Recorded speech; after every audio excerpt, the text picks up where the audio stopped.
Happy Friday! How is everybody doing? Okay, so welcome to my channel. Today we are doing a reading all about karma. What is their karma for hurting you? And I've done this topic before, and as you guys know, I'm really fascinated with karma, but karma is a really delicate topic. It's a really delicate subject. So I'm just called to say a couple of things here just right out the gate about karma before we get started. The first is, and again, if you've been on my channel, that they're actually seen by the universe and that they're getting justice. And I'm just letting you know that this may or may not be that kind of reading because it's really not my goal going in. It doesn't mean that they're not experiencing some level of discomfort or they're having to grapple with certain things. I'm just letting you know in case that's something that you're looking for. This may or may not be the reading for you. But I do understand that that can be a big part of like karma and also the theme of justice, which brings me to the second thing that I wanted to mention. I've kind of been channeling this in over the last couple of days, and I'm not entirely sure what is meant by these things, but the other thing that I wanted to mention is a message that's been coming through is that karma and justice are not always the same thing. Sometimes they are, sometimes they overlap. Our human concept of justice. Like it is always justice, but in like this more cosmic sense and on a scale that might be difficult for us to fathom. And so it doesn't always necessarily feel like justice. And also the relationship between karma and justice is something that you may want to keep in the back of your mind as you're listening to the messages, because sometimes we need justice before we can actually tap into that karma, before we can actually like release something and sink into, okay, now what did I learn, and start your processing journey. Sometimes it goes that way, sometimes it goes the other way, where we learn our lesson, it changes the lens, and then we actually realize, oh, that was justice, or you can see the justice behind a situation. But just know that those two energies can interact with each other in a different way, and it's not always synonymous. And that brings me to the last thing that I want to say about karma before we actually jump into the readings. And this one, again, it's like I don't fully understand this, but karma is such a huge topic, like so many spiritual topics and so many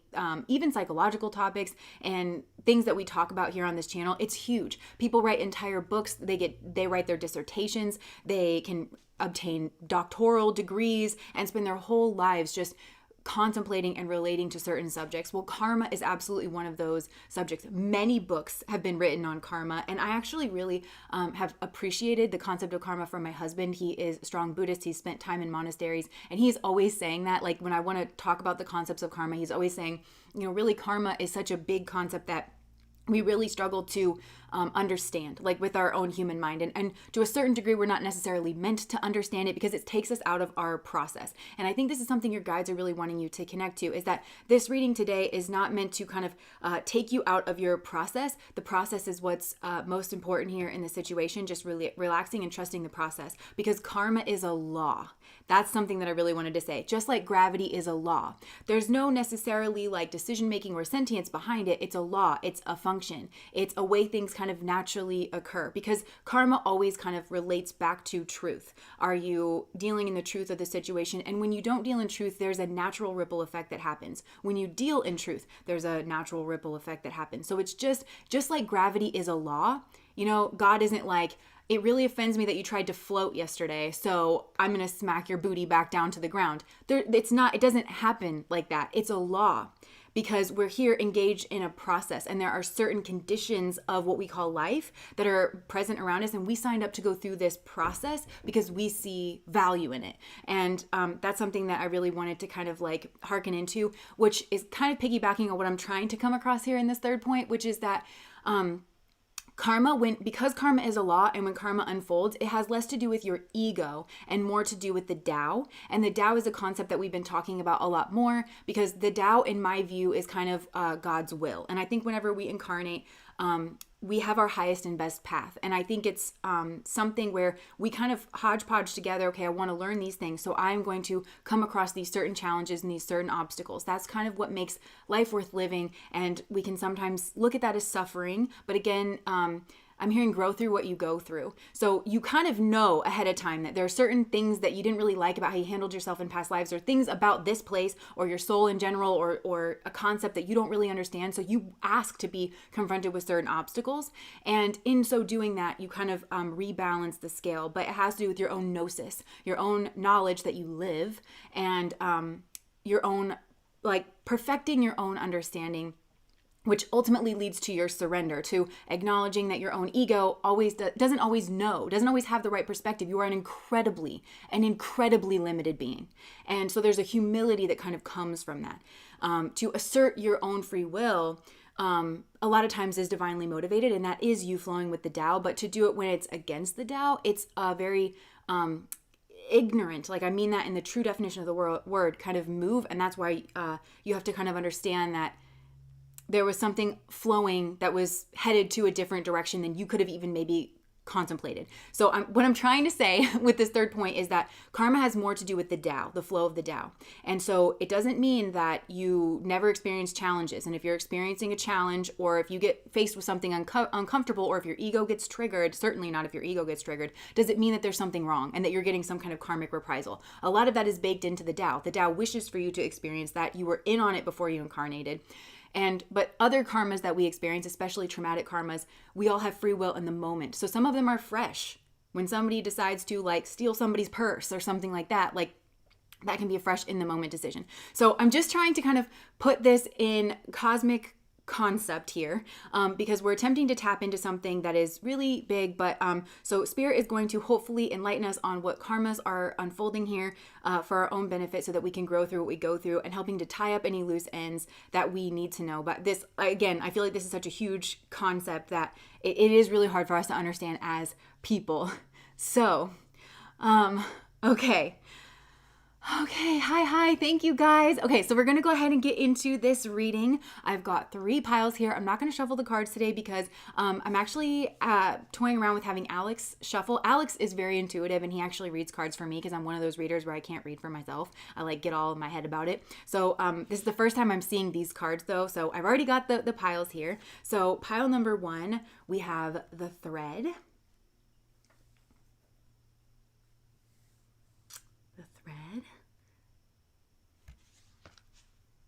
Okay, pile number 2, we have the medallion.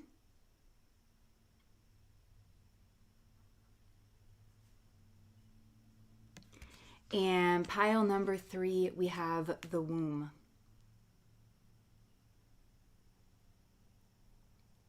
Okay, so those are the 3 piles. I'm going to hold them up all together. Pile 1, pile 2, pile 3. Pile 1, pile 2, pile 3.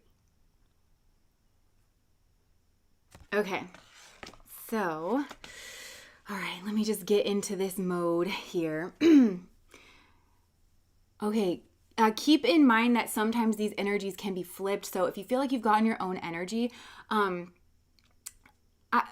pulled some cards like to see if that was happening, because I feel like you're at the tail end of this karma and you're kind of wrapping it up, and you'll notice that you're starting to feel stronger and more independent, especially in like your financial arena, and you're balancing out the scales of giving and receiving. Because I feel like especially for pile number 1, that is like really what's coming through of the karma that needs to be addressed between the two of you, but also like within this person and within you as well. But it's a mirror effect. So with this person, I feel like they took more than they gave, and this might have been surprising to you, because I feel like this person could have given off a different impression, like whenever you first met them, like that they were more giving, or they were more open, or they were more friendly, or something like that, than they actually ended up being. And I feel like there was just something here that you couldn't quite see here about this person, or quite understand, but it mirrored something in you, because I feel like you have a tendency to potentially be too giving, and you like that feeling. You like showing up for people. It's a part of your identity, and that's an ego word, ego identity. So you've kind of formed your identity around, I always show up for people. I'm always really giving. I'm always really open. Maybe even potentially when it hurts me. And even when it hurts me, it reaffirms my identity, because it makes me feel like I'm doing something strong and I'm doing something tough. And while that's true, to show up for the, so I'm doing this in the moment, Fakia. So it's not like, this is just all free flowing. Sorry. Okay. So I'm feeling like with you, there's something here where you're too giving, but again, like your identity is kind of like, formed around this. And so when the time comes for you to actually put up a boundary or put up a wall or say, I'm not going to give any more, it's hard for you to do because you don't want to be seen as a person that you feel like you're not. So I feel like that's where the two of you kind of came together, where there was an imbalance here. And I do want to say this. I hate saying things like this, but I feel like this person could have had like a touch of misogyny and within them, but I don't think that it was very visible, because I think there's something about this person that was very giving or very open with you or very nice, but that was this part of this underbelly, and I feel like it came out in certain ways that they moved in the world, but it was kind of hidden. And I think it maybe had to do with this person's stage of life, like where they were at, where they didn't feel like they had the status or the position or the power or the money or the foundation or something like that to necessarily show this. And this is where you kind of come into the picture, because I'm picturing this person kind of like at a crossroads. And that's what I feel like this thread is about. I feel like this is actually a really strong soulmate connection with this red thread. And, you know, the concept of the red thread is that you were always meant to meet this person. You were always meant to kind of to cross paths with them. But you know, we have free will here. So I'm seeing again, like the river of the Tao flows one way. And I feel like for this person, it flowed in your direction, because I think when you met this person, that kind of kernel of misogyny, it hadn't like taken root really yet. There's some kind of dominance or like something. If it's not misogyny, then it's like there's some kind of like hierarchical dominance. I'm supposed to be this is my role, this is my right, this is my way I'm supposed to be. That's off. Like, and this person sees it as like the pinnacle, because I'm getting very much that this person hadn't fully grown into that yet, but they felt like they were supposed to. And I feel like that's really where you come in, because this person, the connection that the two of you have, I feel like you really were this person's kind of like divine counterpart. And I mean this in like you are high vibrational. You are somebody that is very loving and very compassionate. And I feel like you're a genuine person and you're all about authenticity. I think you kind of don't go in for like these categories. Like, I'm supposed to be this way, I'm supposed to be that way because I'm a this or because I'm a that. I really think that you genuinely, some part of you understands fully that you're a soul in a body, and that your body will change in order to give you like these experiences that you're having. So I don't think you really attach much to these like, well, I'm supposed to be this or I'm supposed to be that. And it's a really healthy perspective that you have. And I feel like this person, so that's my little boy cat Soul. And whenever he's bringing me a poof. Whenever my cats meow, I try to kind of think about, he's the sun. His name is emblematic of the sun. So this has to do with identity and selfhood and philosophy, and for you and for this person. So you shine in your sun energy because you're not afraid to be different. The sun is also an energy that's like confident in its authenticity and its uniqueness and in itself. And I feel like that's kind of what was meant. You were meant to kind of show this person this, not as like a teacher in front of the classroom, but just through living their life next to you. And that's where we have like our choices in how to receive karma. And that's where this person, I feel like, branched away from you. And that's why their karma has kind of taken a turn here. And I want to kind of ground this into the Vedic concepts of karma, because there's 3 qualities of karma that we can kind of experience here. And so there's sattvic, which is balanced karma. So the destructive forces are where they need to be. The building forces are where they need to be. Neither of them are absent, because I feel like, especially Western minds, we can hear like the destructive forces. I don't want that.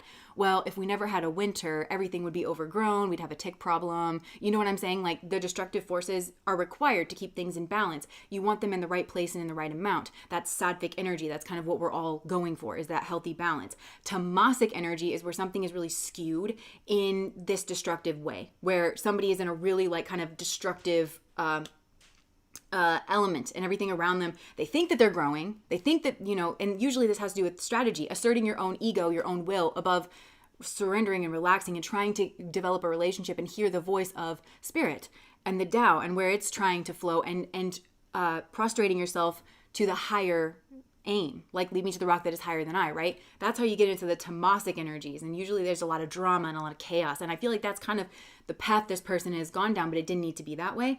And the other type of karma is ragistic. So it's the building kind of karma. And this is usually like, you know, tended towards building, tended towards opulence. But again, this can get out of balance, and that's where you kind of have like that Jupiterian, things are all like, it becomes kind of like the blob, you know.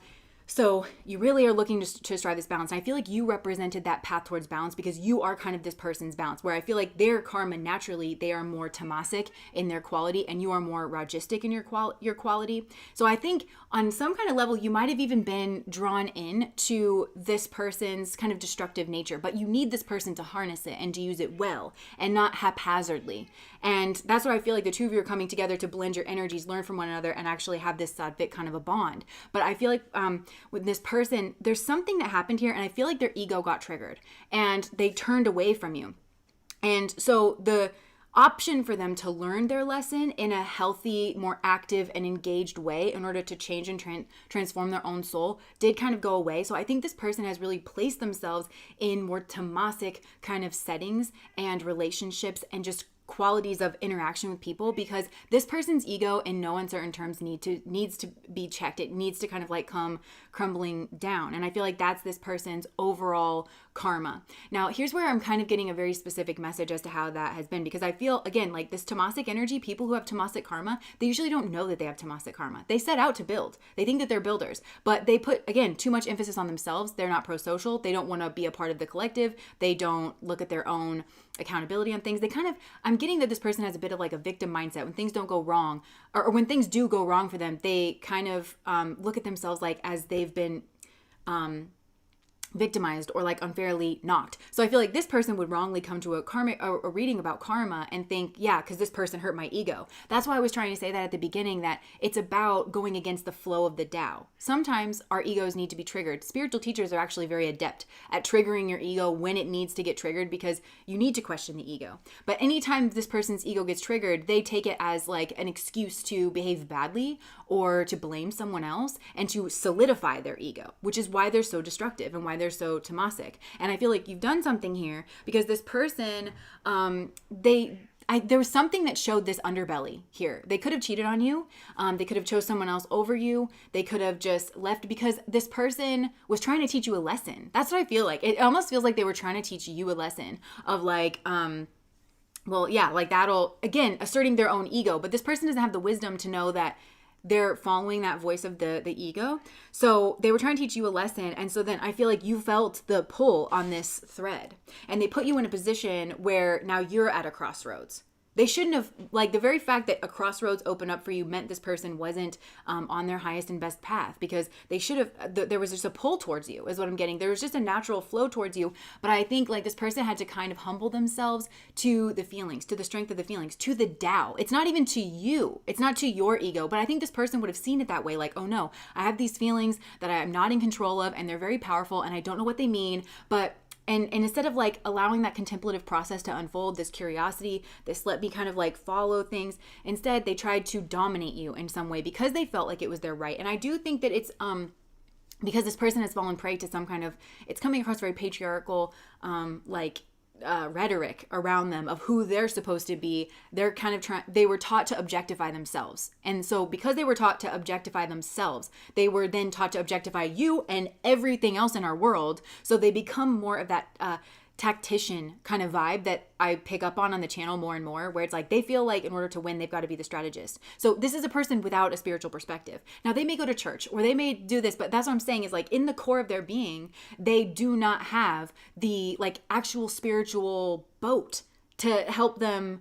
I'm picturing like, you know, Pocahontas when she's on the river and she's like going crazy on the river, like the rapids and stuff. And she's like the wind's in her hair and she goes over that waterfall and she's like, wee, you know, she's going with it because she's got the right boat. And the boat is a canoe. The boat's not like, you know, state of the art and you're never going to experience a bump in the road. You know what I mean? She's like one with the river, and this person doesn't have that ability. And so I think they're going to come up like, their canoe is going to have to like tip over. They're going to have to take some tumbles. They're going to have to take some falls. So I feel like they put you in a position here where you had to make a choice. Choice is another karma word, right? Of like hanging on to the relationship, hanging on to this red thread, because you know that you have this red thread here with this person. But I think that you had to in some way try to sever yourself from it so that you didn't get taken down with the ship with this person, because you don't need to go down this bumpy way.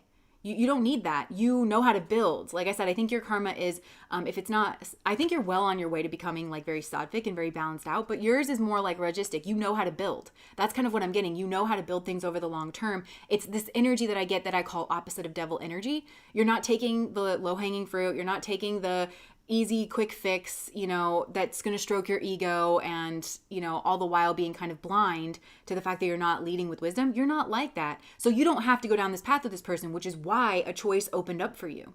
And I think you saw that you didn't like this person's attitude, but it could have been something like, again, cheating or whatever. It could have just been a whiff, but I think you were just like, I cannot sacrifice myself on this person's altar, which, remember what I was saying about the giving and receiving and how you had formed an identity of being a very giving person. And that's a really powerful move for you to have made or to have seen. It's a powerful self-insight of like, I don't have to sacrifice myself on this person's altar of nonsense, because you knew that it was in vain, or it would have been in vain.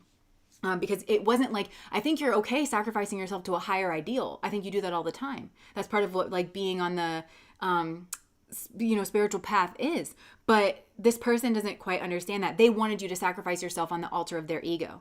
They can't parse out the difference between, because the ego likes to pretend like it's God. So they can't parse out the difference between what's their own ego. And I just shared a quote about this on my community board the other day, like how it can be really difficult. And it's not, the way to do that is by building a relationship. It's nothing that I can just like, or any of us could just say in a soundbite you have to get to know your internal landscape. And I think that you've done that. So when you pulled away, this is where this message is going to start getting really specific, because I'm getting specific things where it's like, I feel like this person felt like they were building their status, their reputation, but it was all facade management, because that's what this person was taught to do. And they were taught that this was holy, or that this was what they were meant to be doing. But they had this kind of underbelly, and this is a person who knows it. Okay. Like that's what's really kind of damning when it comes to like the karmic perspective, is that this person's not ignorant to the fact that they shouldn't be behaving the way that they're behaving, that they should actually be treating people better than they are treating them. They're not ignorant to that fact. And I think when they met you, you were this kind of emblem that made them want to lean into that side of themselves, that actually felt like they could have it all. They could actually become that person. They were excited to take that because they saw the possibility of everything with you. And like they knew, I feel like this person knew that you were their person, but then they went around trying to put you in your place or like play some like weird games. So that's like the thing about this person, is that they know that they should be acting better, which is why they try to hide it, or they tried to kind of like sweep things under the rug, until the rug is just like bumpy and lumpy and people are like, hey, what's under that rug? Maybe get a dustpan, and I think like now this person's at a place in their life where people are noticing that this person has like bumpy rugs in their house, that like something's not like what it seems to be with this person. People are starting to notice that, and that's part of their karma. But I feel like this person, they were like going on. First of all, I think that this person has been in very tamasic relationships, destructive relationships that on the surface look really good, flashy, shiny, because again, this person's all about facade management, but very argumentative behind the scenes and not productive arguing. This is calling each other names. This is trying to erode one another. And I do feel like this person's confidence and sense of self, that sun energy, has taken a hit from engaging with these types of people. Certainly in their romantic life, this has occurred, but also in terms of their business partners, I feel like I'm hearing betrayed. This person has been betrayed because they surround themselves with other snakes, because like attracts like. And so this person is, when they chose to go on this path away from you, they still have to learn their lessons, but they're learning it in this very destructive way. So they're taking these knocks, they're taking these hits, and in those arenas. So first of all, there's just a lot of strife. There's a lot of struggle. Their ego is a lot getting challenged, okay? Because I think it would have been challenged with you, but it would have been challenged in a way of like, maybe think about it this way. Maybe think about it that way. Maybe we could live a life like this. I think the philosophy is there with you. Like, you live a certain way, but you understand why you live that way. And this person could see the results in that, and they could feel the happiness and the joy and the healing and the vitality and the promise and the growth. So they could be inspired down that path in order to willingly go along with changing themselves for the better and overcoming this need to bolster their own self-esteem by placing people in these arbitrary categories that are not true in order to try and make themselves feel better. It's bolstering a false sense of confidence. So without like going down that path in their life, it's gone a different way where their ego has had to just take hit after hit because this person wants to feed their ego. They're not cooperating with the Tao. They're not cooperating with the divine plan. So I feel like it's very combative with spirit. The Maya has like created this very turbulent energy around them. And I feel like, yes, like it plays out in this person's romantic life, but this person almost doesn't really care about that because they only care about the facade management. And I think this person may blame you, like for you having a backbone or you having self-respect or decency, and that, you know, this could be a person where it's like, well, you should know your place. Like, ew. You know, like those kind of channels that people watch that are like scarily prevalent now. They could be watching those kind of things and like being brainwashed by that. So they kind of blame you that like you weren't in your position, like you weren't submissive to them, but you don't respect or admire this person. And this person just thinks like, because I'm a man, you should respect and admire me. And it's like, then be respectable and admirable. And so, but again, like this person's ego cannot handle that kind of self-awareness. Like you just they like demand that because of who they are, because of these arbitrary weird things. Yeah, exactly. You know.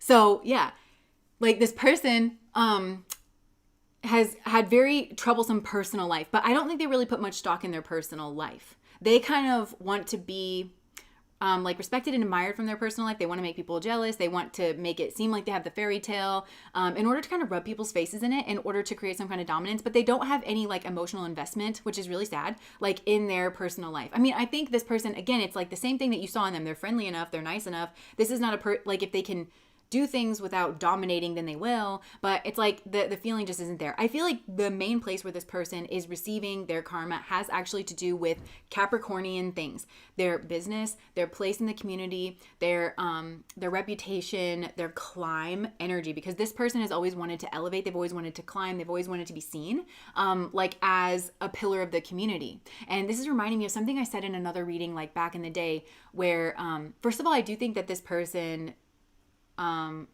covets you, or, well, I don't know. Let me put that to the side for a second. But it's reminding me of something that I said in another reading where I was like, this person used to really want to become these things, used to actually really truly want to embody those things. But now this person is just facade managing, and it's not natural to them, which makes me think that I don't think this person's a narcissist. I feel like not naturally. They could be in that because their ego has taken a lot of hits.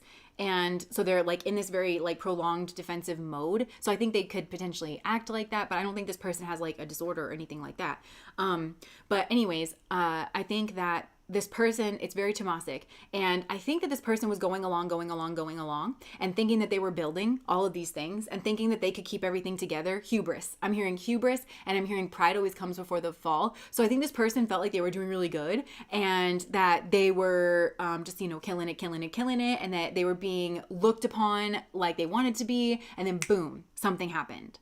And I think it actually had to do with their social sphere, what happened, because this person, oh, thank you so much for your $4.99, Krabby Lion. It had to do with their social sphere, okay? Because this is what would have changed with you. And I'm seeing Venus, because Venus rules over one-to-one relationships. And there's something about like going down the path with you, their relationship with you, they would have been around a different kind of group of people. Again, not these Tamasic type people, more Ragistic type people or Sattvic type people. And it's not that you don't have any Tamasic people in your circle. I think you keep them at a minimum wherever you can, So it's much more like maintained. Whereas this person, it's running amok, and they don't have the wisdom to kind of learn that, or they tolerate it because they tolerate that kind of strategic way within themselves. So I think this person has been betrayed is kind of what I'm getting. And this is so specific. In some way, the bottom fell out of their social relationships because they don't actually build solid social relationships with like good people. It's like, what can you do for me? How does it look being around you? It's more those kind of like surface level relationships. So there's no genuine loyalty. There's no genuine connection and investment there. So I think this person got blackmailed. Like that's really what I think happened. And there's a very specific scenario that's coming through my head where I feel like this person was out cheating.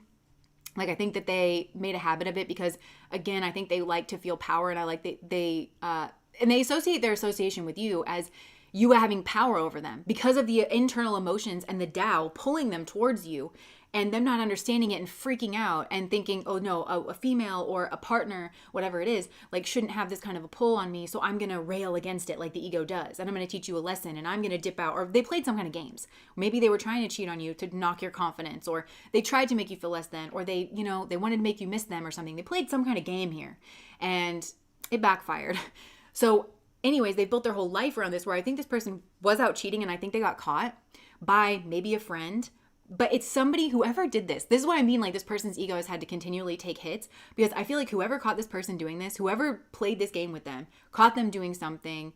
And it's that energy of blackmail. If it's not like that particularly, it's somebody that they deemed less than them, like a female, or like, if this person owns real estate, then it's like a tenant, and they play nice to people's face, but they actually think that the tenant is less than them. So it could have been something like that.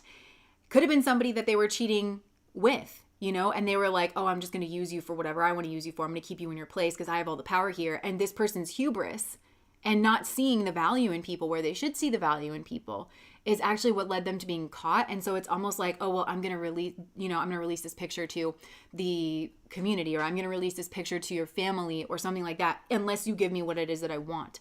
And I think whatever it was, it had to do with their like business crumbling down, something where you're like, that's weird. I never would have thought that would have happened. But it had to do with like whatever was going on behind the scenes here. And you wouldn't be aware of this. You wouldn't be aware. I feel like nobody would really be aware that this has gone on here behind the scenes. There would just be some kind of weird move where you're like, oh, I never thought that they would sell their business, or I never thought that they would, be with that person or make a deal with that person. But it really had to do with like this kind of something going on behind the scenes, because their choices, it's not really a punishment, but it's like they need to learn to respect people and that are different than them and see the strength in people. So they're constantly being confronted with these people that they deem like lesser, like knocking them and actually having an effect. And part of that is because I'm hearing the universe needs to make a hypocrite of them, because before they had their troubles, right, where they were sitting on this like crossroads, but they weren't a hypocrite because they felt like they were meant to triumph over everyone, and they were acting like that. So yes, that's not a right way to be, but they weren't a hypocrite. They were still acting in alignment with that, even if they were being strategic, and they thought that your relationship was going to blossom and they were going to dominate you in some way, and that was just the right, proper way of things. They didn't have to honor your self-sovereignty. And they thought that because you're so giving and you genuinely love to give, that you would be okay with that, or that you agreed with them in that way, that you were lesser than. And all of this, I feel like it's really under the radar, very, very unconscious. And it was just put there by some kind of rhetoric, so this person may or may not be consciously aware of it. So the ones that are more progressed will be consciously aware of it. But the ones who aren't, they just think that's how the world is supposed to be. So it's very unconscious bias.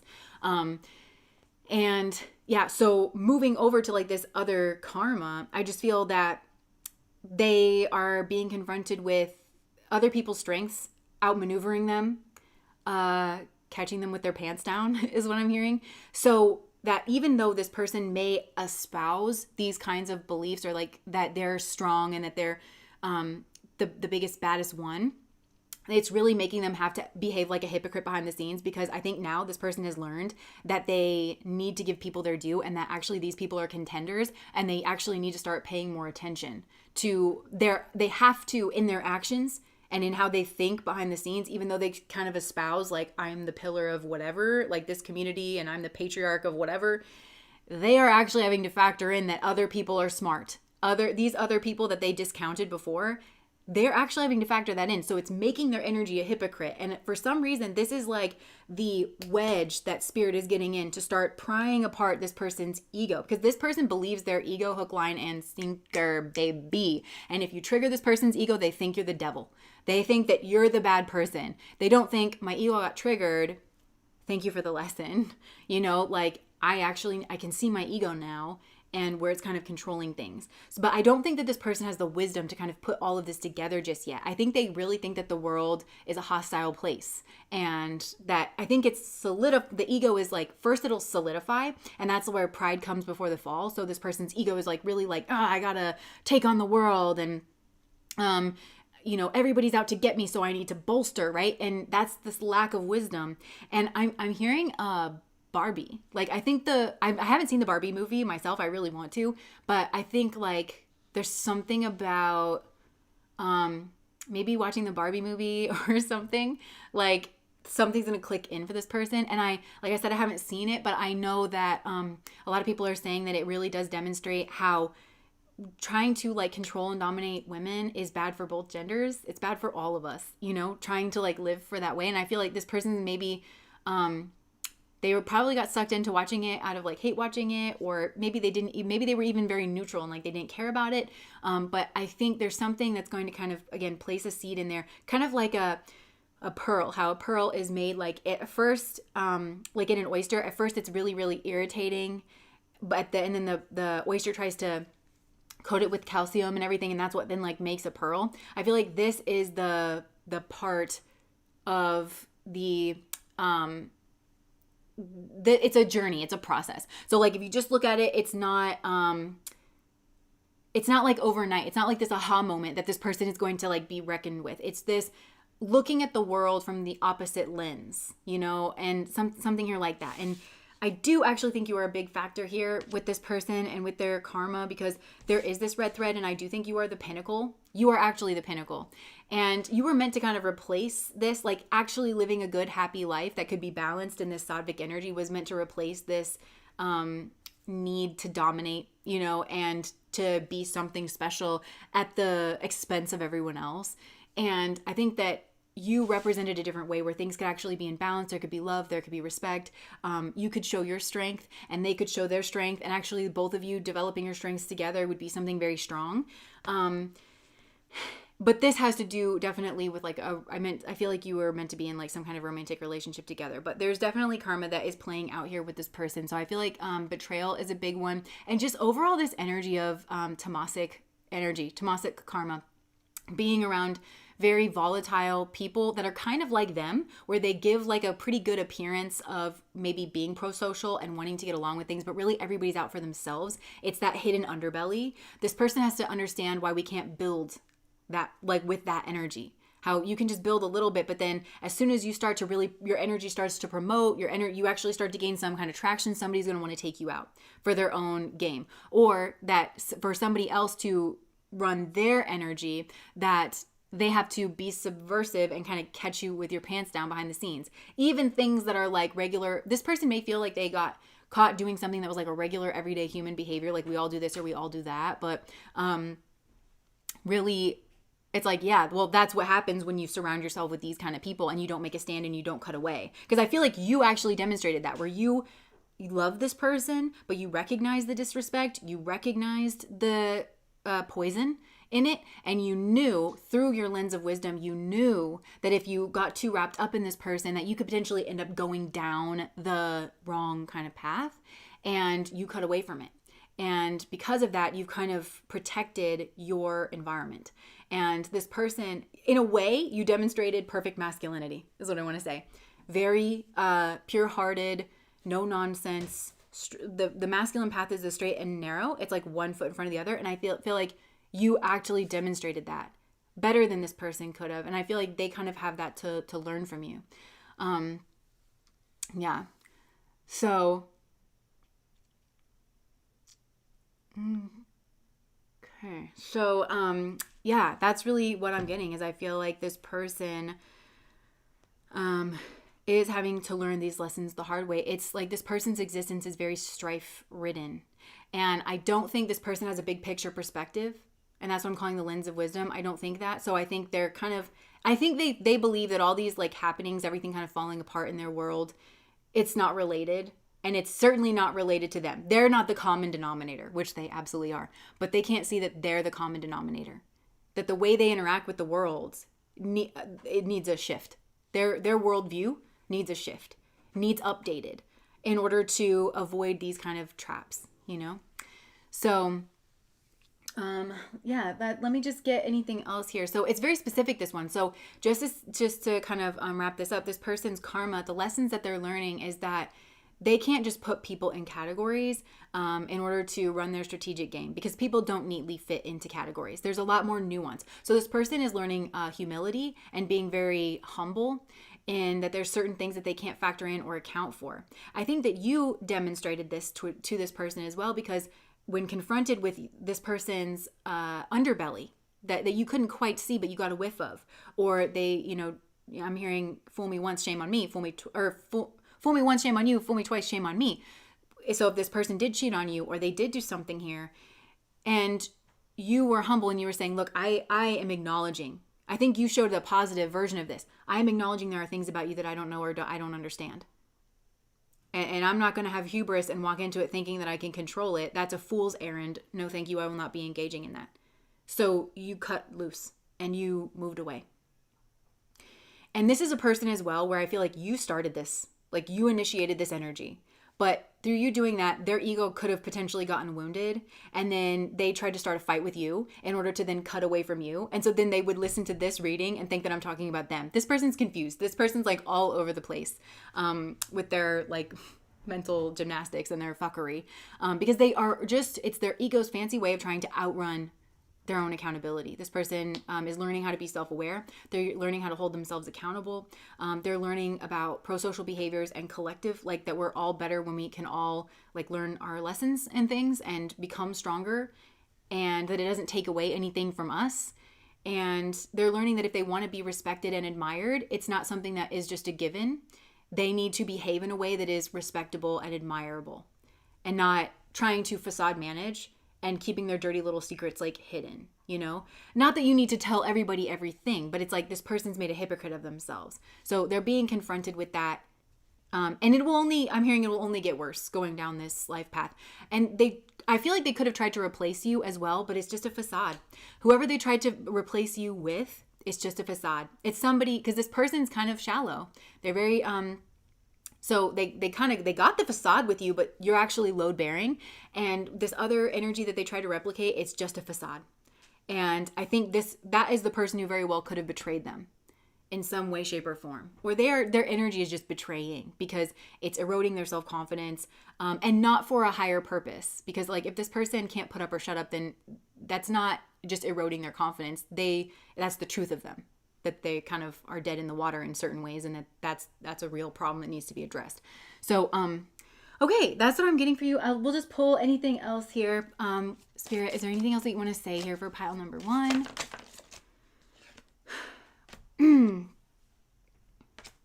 Okay, I really think this person could have been out like partying or something like that, and it affected an arena of their life that they didn't think that it would. It affected their career.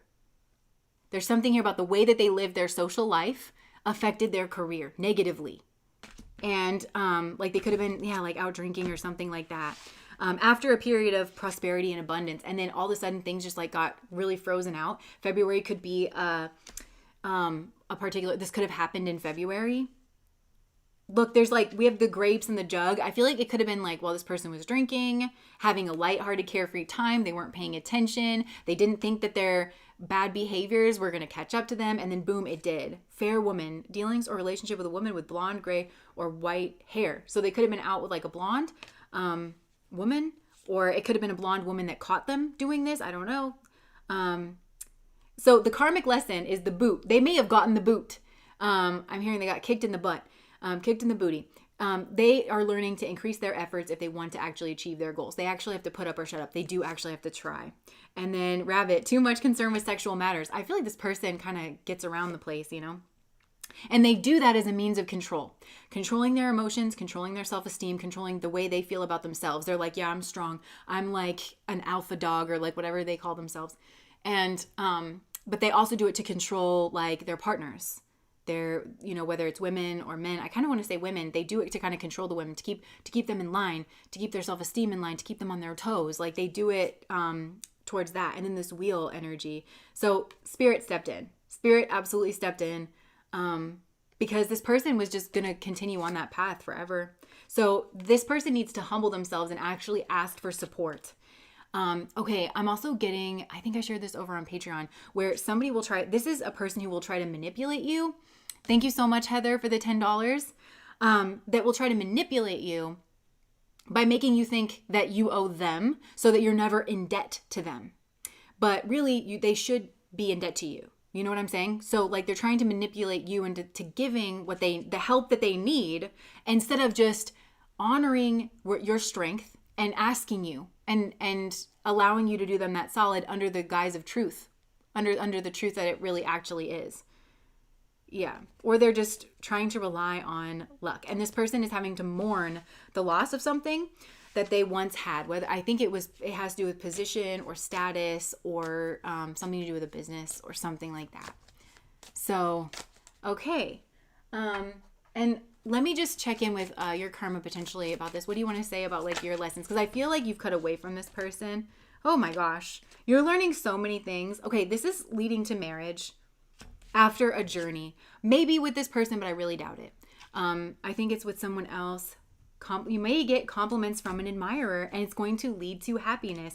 So just, okay, all this that came out, I feel like this is this person's karma. And on the top of it is this claw energy. Be careful. Do not take risks. Cobwebs. Like, yeah, you're protected from this.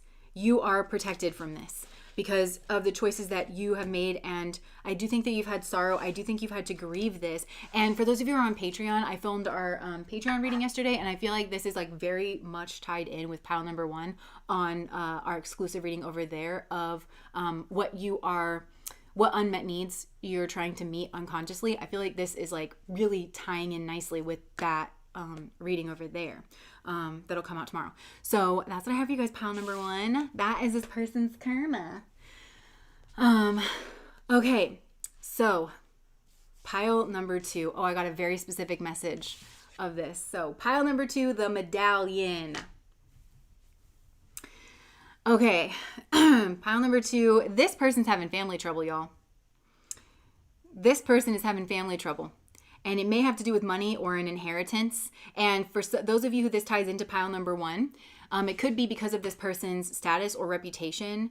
It could even be a family business that is crumbling. But I'm kind of getting for this person, there's maybe a patriarch in the family or somebody that they are dealing with.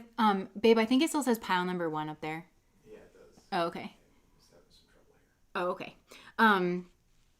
So this person is having family trouble, like I said, and I think there was like some kind of inheritance that they were counting on, or some kind of boon, or some kind of position. And this feels like within like a family business or something like that they were expecting to get. It could have been some kind of an award or trophy, but this feels, again, very traditional. That it's somehow linked to family and traditionality and business and community or something like that. And this person is feeling, it's like ever out of reach here for this person. But this person is definitely having some kind of family issue. And I'm seeing the cowardly lion in my head. So I feel like this person is having to overcome, like they're having to, part of this karmic lesson is to tap in with courage. And this to me feels like courage to go their own way. So in some way, shape, or form, I feel like this person's karma and how they hurt you or why they hurt you had to do with their inability to walk away from a family system or traditional values that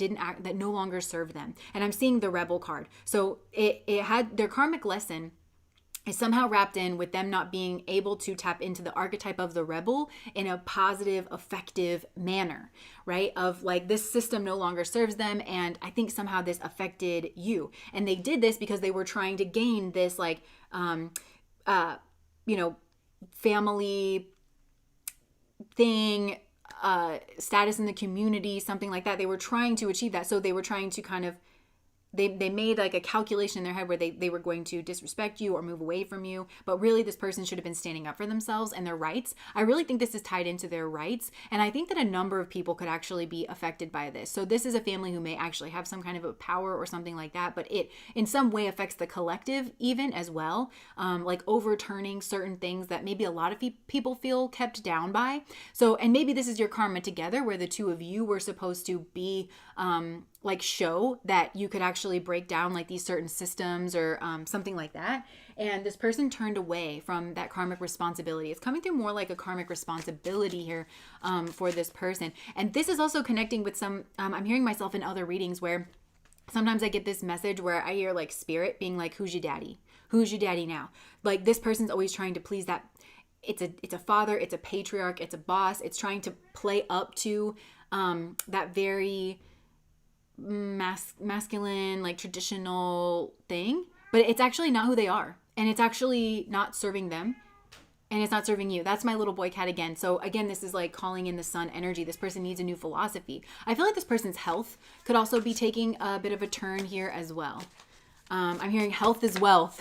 So I feel like part of this person's karma is that they have to learn that health is wealth, and that maybe they always thought that they would have money, or they always thought, and for part of these people, I feel like their family or like whatever this position is, either it doesn't exist anymore because maybe their family sold their family business, or they got into the books and they thought they were going to be inheriting all this money, or that this position was going to come with all this prestige, and then it didn't.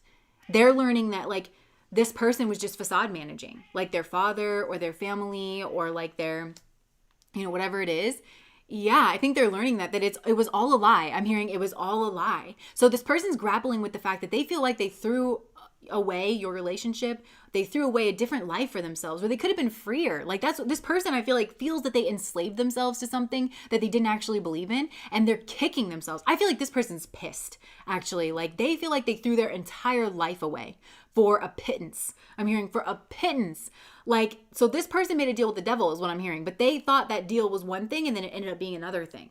So this person got fooled. That's again, like the kind of the similar energy of like being fooled or being betrayed. And this person may well have chosen a partner that fit in line with how they felt like they were going to get this job. If it's not their family, if it is just like kind of more of a patriarchal community or culture, or it's like they're I'm so sorry. I'm getting like, so my soul cat is crying and it's really like distracting me. And so I'm feeling like something could have been very distracting to this person, like about like, and they weren't thinking straight. That's what this person, they are recognizing that they weren't thinking straight. And that I'm hearing this person was full of hot air, this person, and they needed help. And like there was an agreement. I feel like there was an agreement that when they needed help, or there was a covert contract because they thought that if they needed help or that somebody was supposed to come through for them that didn't.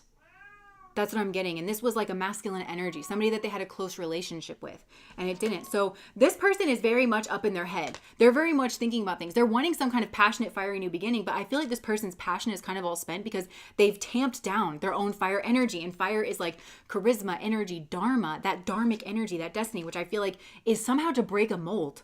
And I feel like you represent that mold. And I think this person is actually quite drawn to like exotic things. And I mean that as like things that are different to them. I'm seeing somebody's really engaged in their senses. I'm picturing somebody smelling things. I don't know if you cook things or if like this person's been to your house, but like they really like the smell of you, or like I don't know. It's like they really like engaging with cultures and people. And I feel like this is a person who would have wanted to move away from home. Maybe they didn't move away from home. Maybe they moved back to home. And they, in order to like play along with like this family business, this family system or something like that. I feel like they were under somebody's thumb. They allowed themselves to remain on, they put themselves under somebody's thumb, and they allow themselves to remain there because of this, like what I'm calling this pact with the devil. But they're realizing that now, that it was hollow, like the floor fell out from under this person. So they want to actually like engage with their more creative self. And this person is having to, I'm picturing like somebody starting a car engine and trying to get it to turn over. And so they're starting this car engine, but they feel like they've lost a lot of time and that they've lost a lot of ground and that they're going to have to start over. This person is a real one. With pile number 2, they really are. And I think you see that in them, that they are different on the inside than they portray themselves on the outside. I think you see this in this person, and you always wanted them to kind of like come about. And I think for some of these people, this sounds so weird to say, but maybe like if this was a parent and like a family business or something, I think they thought that their parent was going to pass on sooner than they actually did. It wouldn't have been this prolonged of a period where they were going to have to be under somebody's thumb. They thought that it was going to be shorter. They thought it was going to be one way, and they thought, oh, I can deal with that. And then it didn't end up being that way. It ended up being much more prolonged, much more drawn out. It took over their whole life. And that's what this person really wasn't accounting for, and they didn't see in this. So this person has a lot of burden and responsibility, but I feel like they're coming down from that now. This person is trying to connect with their genuine self. They really are. And they think of you. Like, I think this person is maybe wanting to go back to you. And yes, this person wants to go back to you, but it also, it's like, it pains them. For some of you, they think you're with somebody else, or they think that you have started a new beginning, that you've put this to bed with them, that you're not clinging on to the past, and that they're having to cling on. And that's part of their karma too, is like they're clinging on to this, and they are having to grapple with the decisions they've made. This is a person who's very on, like pile number 1, that person was not conscious. They were not on a conscious route. So it was like their ego kind of had to get railed against. It had to get attacked. They had to be betrayed. They have to keep like hitting these hits. So for some of you, it could be that in pile number 2, this person has graduated out of that pile number 1 energy and is now in this energy. But for others of you, it's just your person is just in this pile number 2 energy. They're very conscious. This is actually a very conscious individual. And I feel like they're doing a lot of thinking right now. A lot of thinking. And they're also doing a lot of dreaming and like what their life could have been like. That's what it is. And it does have this sense of like grief and like nostalgia and sorrow of having lost you, but it's so much more than you. This is a person who recognizes that they didn't just lose you, they lost an entire timeline. They didn't just lose you, they lost an entire life path. And they see that kind of in flashes. So this person is kind of grappling with the life that could have been. I think that they're daydreaming of the life that you guys could have had together. And they're wondering whether or not they can go back. But I do feel like this is a person who's wise enough to understand that they can't go back and that things could never be the same. Even if you could potentially be together in the future, they recognize that things could never be the same because they had some growing up to do. This person could have lower back issues or like hip issues or something like that. But it's whatever issues, I feel like this person is potentially struggling with their health is what I'm getting. And I think it has to do with their skeleton and their structure. Like even if it's presenting as some kind of other symptom, I think it has to do with something being off kilter, like in the body. And it has to do with, I'm hearing like a sedentary lifestyle that this person was living in order to, again, try to appease this. Like they went down this other timeline and they were living one type of way. But this person's much more dynamic. They're much more active. This is somebody who wants to be on their feet. They maybe want like an active, dynamic job. They don't want the office job, but maybe they had to do like the office job, so they were sitting for long periods of time and it got them all like out of whack. So this person, this is fully integrated, and I think in part because this person can transform this and transmute this, and they are actively, and I think what you need to hear about this person is that they are actively engaged in that process. This person is actively doing that. And because they're actively doing that, they are slowly but surely transforming this. I think that eventually it will lead them to great wisdom is what I'm hearing. This pile, it's going to lead them to great wisdom, potentially traveling, potentially, this is like down the track a ways. Okay. Like we're talking 10, 20 years, but they're not even worried about that. This person's not thinking about that. So because they're so engaged with it, I feel like Spirit has given them this almost like full body experience where they're experiencing it in their body. They're experiencing it in their life. They're experiencing things so that the more this person engages with that conscious process, they are unraveling more and more and more. They're learning more and more and more and more and more. So yeah, this person is really feeling the weight of things. And I do feel like this person's under a lot of pressure. I'm hearing time crunch. They could have had a time crunch to make a decision. But then again, it feels like there was this rug that got pulled out from under them. They thought they were dealing with one situation. They already thought they knew their route. They already thought they knew their decision. But then all of a sudden, it wasn't like the landscape completely changed. So they felt the time crunch of they had to make a very sudden, and they might be choosing to walk away from whatever it was. And that's, again, it's either this person they have a long journey ahead of them, this person. So they're also at a crossroads. And if this person chooses to stick with this negative contract that really has nothing to offer them, and it really is the cause of them like losing everything. They recognize this. They lost an entire timeline. And for what? For nothing. This person's pissed. I feel like they're just pissed. But if they do, I think a lot of these people, they're actually choosing to start fresh, to start a new beginning, and to just walk away from the table, to just completely walk away from this and say, you know what, it's not worth it. And they are the ones, that second group is what I'm talking about. These are the people who it's going to turn into great wisdom.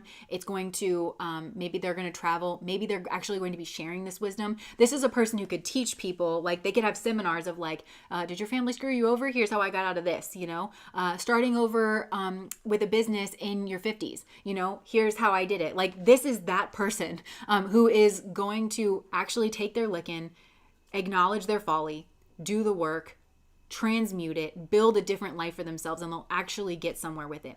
For these other people that are choosing like, well, I've already wasted all of my life, they're still being asked, I'm hearing even now, this person is being asked to embrace that rebel archetype in the healthy way of rejecting things that no longer serve their highest and greatest good. So this is like it's mimicking the crossroads that they were at before with you, but they could have won big, with you. They could have had the whole life with you. So these other people, if they can't rebel in a healthy way, then I feel like it's Saturn. Saturn is, it's the obstacle. They're going to be met with a lot of obstacles, a lot of contracts, a lot of red tape.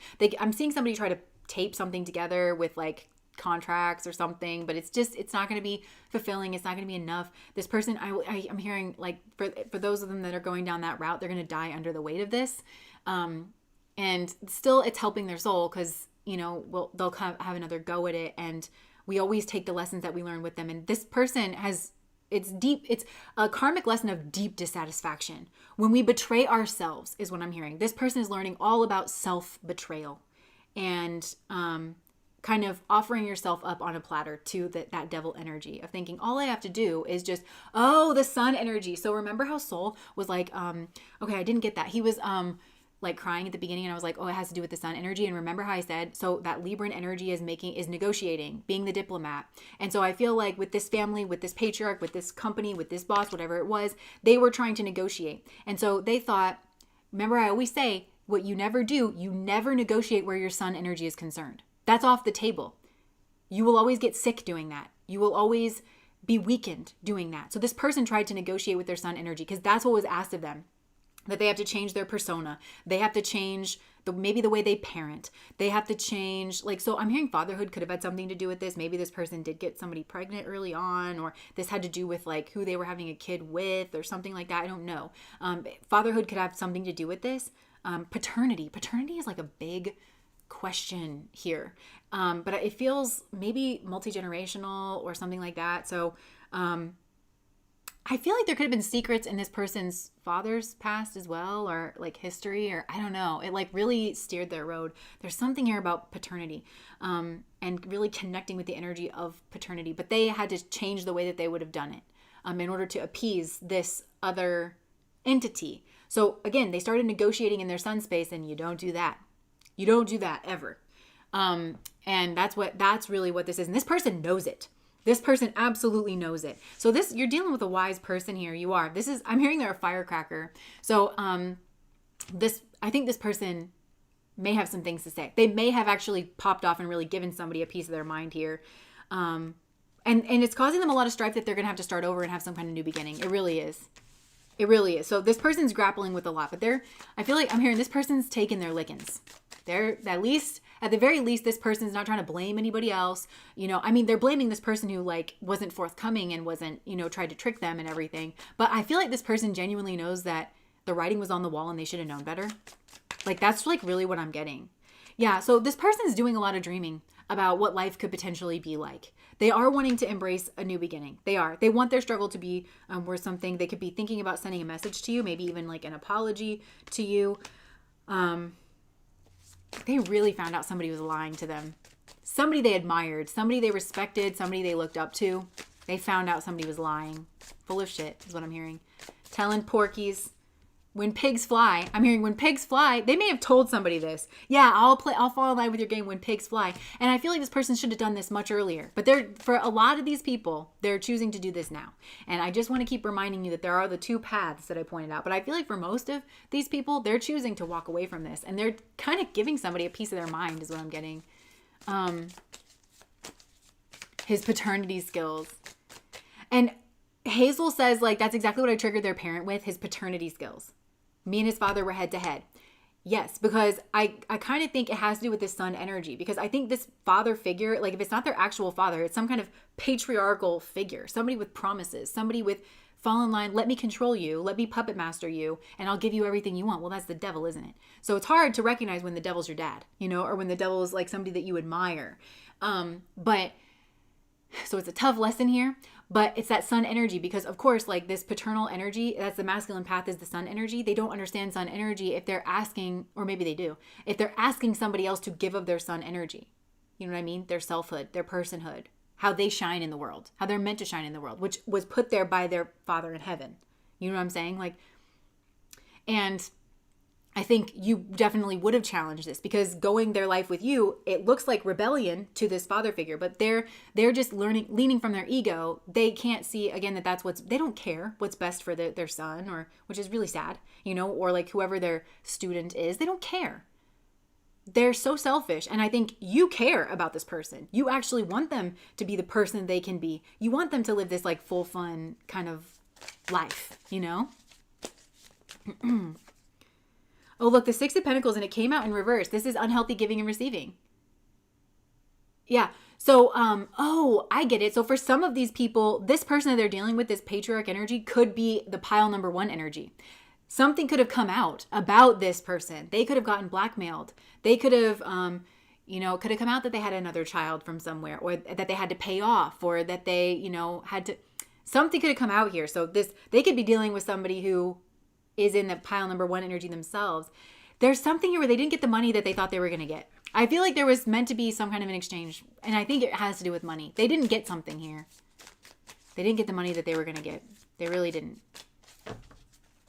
And it's like a mind F with this person. I think like being confronted with all of this, it's like, oh my gosh, like I can't believe I looked up to you for so long. I can't believe that I allowed myself to get played for so long. Yeah. Okay. And this, I think, has to do with like narcissistic family systems, or just like dysfunctional family systems, where they usually have people that play certain roles because your parent holds all the power, right? And so you've been steeped in that. By the time you become an adult, you've been steeped in that. It's normal to you. You don't really recognize that maybe other families, and they have crafty ways of maybe sounding like it's an elevated way of being. So a lot of times they put the children in competition with one another, and that's where they take kind of the certain roles where there'll be a scapegoat, there'll be the golden child. So potentially this could have been the golden child, where they were supposed to kind of take everything up. So they were just always thinking, as long as I play along with this, then I won't become the scapegoat, So they instead of this being a healthy system where everybody uplifts each other and truly is a family, everybody's in competition and trying to tear each other down in order to stay in the narcissist, this patriarchal energy's good graces, in order to get what healthy parents give freely, love. There was a fight at your father's funeral publicly. Yo. Yeah, this is definitely that energy. Anything else? What does this have to do with you, their dynamic with you? I feel like this person dreams about you. I think they just think about you a lot. What life could have been like. And this person, if there was any doubt thrown on your character, this person understands that it was bullshit now. They understand that it was part of the puppetry. They understand that it was to get them not to rebel, to get them to fall in line. They understand that now. And they have a lot of sadness and sorrow and guilt and anxiety, and they're grappling with all those feelings. And that's helping them to grow, and it's helping them to become wiser.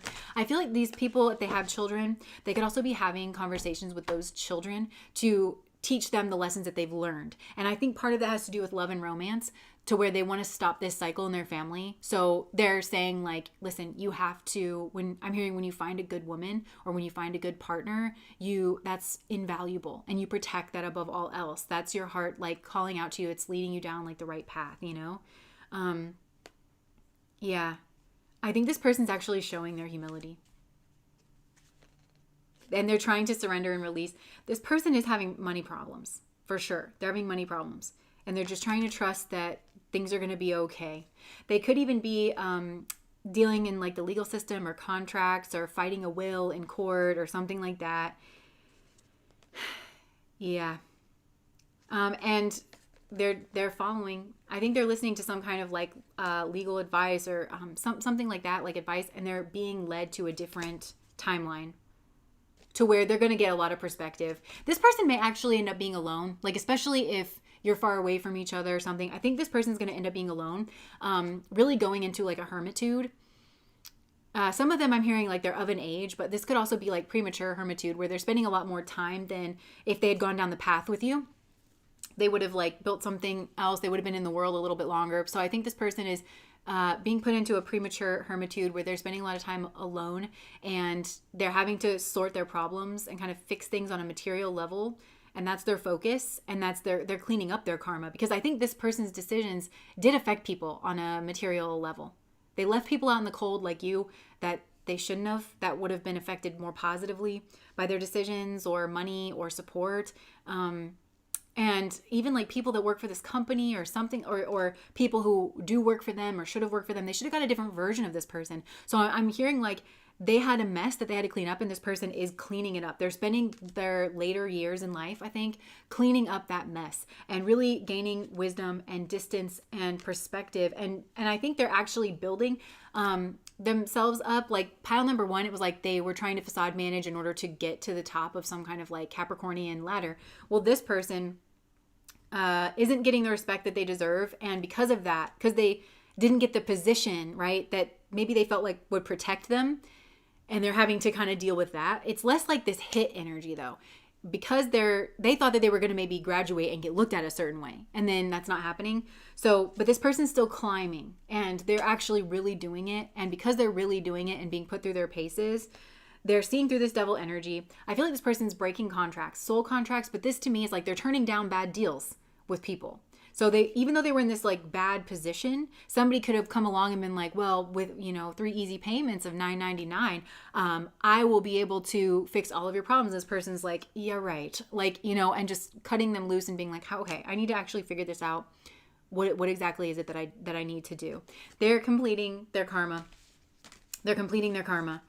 And part of it, I think, is even in their family line, they're cutting potentially family ties with these negative leeches. I'm hearing like there's just leeches around. There could have been leeches around that like bled the business dry, or like, I don't know, like this patriarch could have made nasty low down deals with people that ended up actually like draining things. So I feel like this person, they're coming in their family line and cutting these negative ties. They're actually having to take the brunt of it.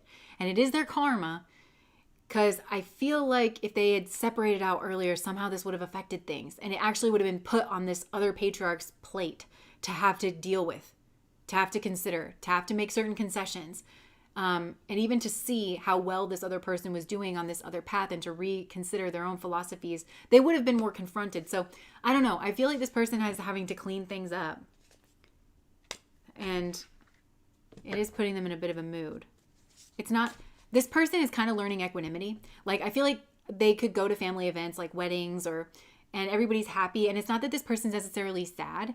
It's just that they're always busy in their mind cleaning this up, that they can't fully participate in like the external world. That's what it feels like. It feels like premature sannyasa, where like somebody's had to withdraw from the material world soon.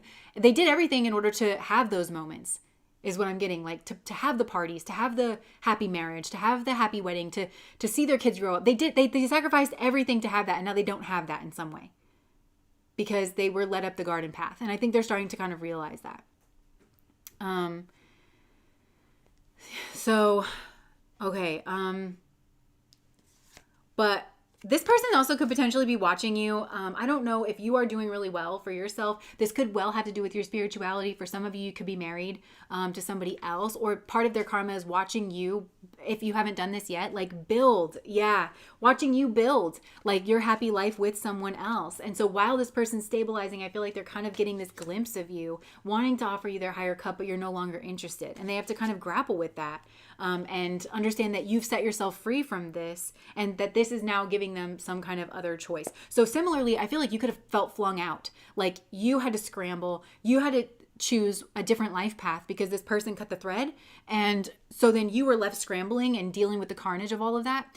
And now this person's going through what you went through, where now they're like, okay, well, I know that was my life path. I know that was my person. Now what do I do? And I feel like part of their karma is watching you, watching how you've grown.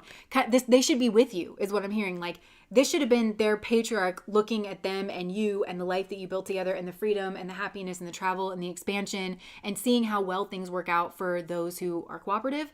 And instead, now they're having to kind of look at you that way and understand fully exactly who you are. And this is the Wheel of Fortune. There's a divine touch to this. That maybe this person feels like your life is charmed or like divinely guided or divinely blessed, and that theirs isn't. But this is also a person who understands that they didn't play ball when they should have played ball. They chose the wrong team. This person understands they were batting for the devil team.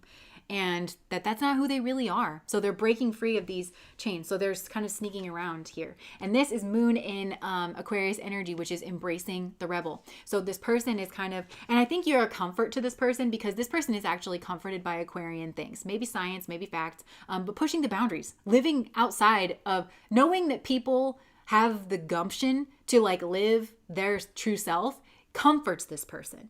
Because they want to do that and they see you doing that and you're kind of a comfort to this person. They could be watching you online. Aquarius is very much an energy of online and broad networks. I think you've moved away from this person. You could be traveling. I feel like your energy is your energy is sprouting. Your energy is starting to bloom. Your energy is starting to blossom. And I think that you look beautiful and wonderful and carefree. Never married. That's the thing. I feel like this person, and this reminds me of Shiva energy because Shiva is either like the family person, very virile, very strong, family-oriented person when they choose their Parvati, right? Somebody who is everything. Parvati is definitely Empress energy, right? But she can also, Shiva and Shakti, Parvati, like she changes her form, right? Shiva is actually noted in the god pantheon of actually taking advice from his woman. You know, you'll see Kali dancing upon Shiva, you know? And like he allows himself to be dominated. He listens to her. He loves, like there's this devotion and this love between those two. They really are like a pair. But when he's not that, he is the ascetic. He's both. So this person, I think you were the path where this person could go down and actually have that healthy Shiva Parvati energy. That's like them learning that path. If they're not going down that healthy path, the other healthy option is for them to be that ascetic, to master their lower natures, to be in control of all that. And I feel like, so it makes sense to me that this person would put themselves in a state of hermitude. Oh, Aquarius then. Yeah. They totally bet on the wrong horse. Anything else, Spirit? Yeah, I really feel like this person's feeling left out of social groups or parties or gatherings or events. Maybe they're not even receiving invitations to family events. Like there could have been a party or a reunion or a wedding or something, or they had to turn it down because this person, they don't have the money to go, or they did go, but they just don't feel a part of it because that's not their energy. I feel like this person, oh, this is sad, but I feel like they no longer believe like in their family or like their community or their culture or something because they're trying to get like towards this union. They really are. Yeah, and they feel like things haven't really grown for themselves. So, okay, let's just pull out anything else, Spirit. But this is a conscious person. This is a person who's learning. They're trying to tap into their intuition because they realize that their intuition, Spirit, God, was trying to guide them correctly and unselfishly. And they're recognizing that this other energy was very selfish and very deceptive and making false promises and things like that. So this person's actually now giving a lot of credence to the intuition, where that's part of their karmic lesson is like to trust that inner voice. Because I feel like they heard it. I think this person's actually very intuitive and very spiritual and has the ability to really go with the flow, like very naturally, like a fish to water is what I'm hearing. This could be a K2 dominant person. I'm picturing somebody very tall in my mind. So I don't know if that's spiritually they're very tall, but also I'm picturing like a tall, thin bodied person, which is very masculine. That's like the very masculine kind of body type. So I feel like this person is very masculine, but they're also very intuitive at the same time. So that's why they got chosen to kind of be with you, because you guys were meant to be a pinnacle of something, or to show like that things could kind of go a different way and that it was positive and that it was respectable or something like that. And because they feel like they're following their intuition would have led to like a union with you. That's really what I'm getting. And they are, this person's sad. They're sad. They're grappling over what could have been. So they're grieving. They're dealing with a lot, but they're also not blaming externals. They knew that you were on their side is what I'm getting. They knew that you were there for them. Okay. If you are, because I feel like your character got called into doubt here, and maybe that's why you're pissed, is because in order for this person to have the wool pulled over their eyes, your character had to be lied about or dogged on or thrown into doubt or messed with in some way. Some of you could have been sabotaged, like by whoever was trying to control this person, whether it was just defaming you or gossiping about you or trying to get in their head about you, or actually trying to throw you off, pitch you into a crisis in some way. For some of you, I feel like there could have been, people could have tried to bait you into like an argument in order to paint you out as somebody unstable or, like I feel like there was an active sabotaging of your energy or an attempt at it. But I don't think it worked. I think this person, part of their karma is they know exactly who you are. So, oh, interesting. K2 dominant. Felt so lonely. I acknowledge I made my decision. They called you the devil. Isn't that always how it goes, Hazel? Isn't that always how it goes? Where like these people who are incapable of doing their own like reflection and self-awareness, they always project out. They always say that you're doing what they're really doing. They're always accusing you of like scheming around, and they're the ones scheming around, you know? They're always accusing you of like being this particular way. Meanwhile, they are. And I don't think this person understood this. I think this person was kind of innocent to people's intentions. And they were made to believe that they were stronger or capable, you know. I got a comment a while ago, or not too long ago, and it was like, Jess, you're an intelligent person. Like, can you do any readings besides that tell us about other people or something like that? Which I do those readings. They don't tend to do very well on my channel, but I do a lot of them over on Patreon. We have a really solid group that does a lot of soul work together, and that's where those readings are primarily. But it was an insult. And they were trying to kind of make me feel like what I do is not important, or that it's not spiritual, or that it's not wisdom.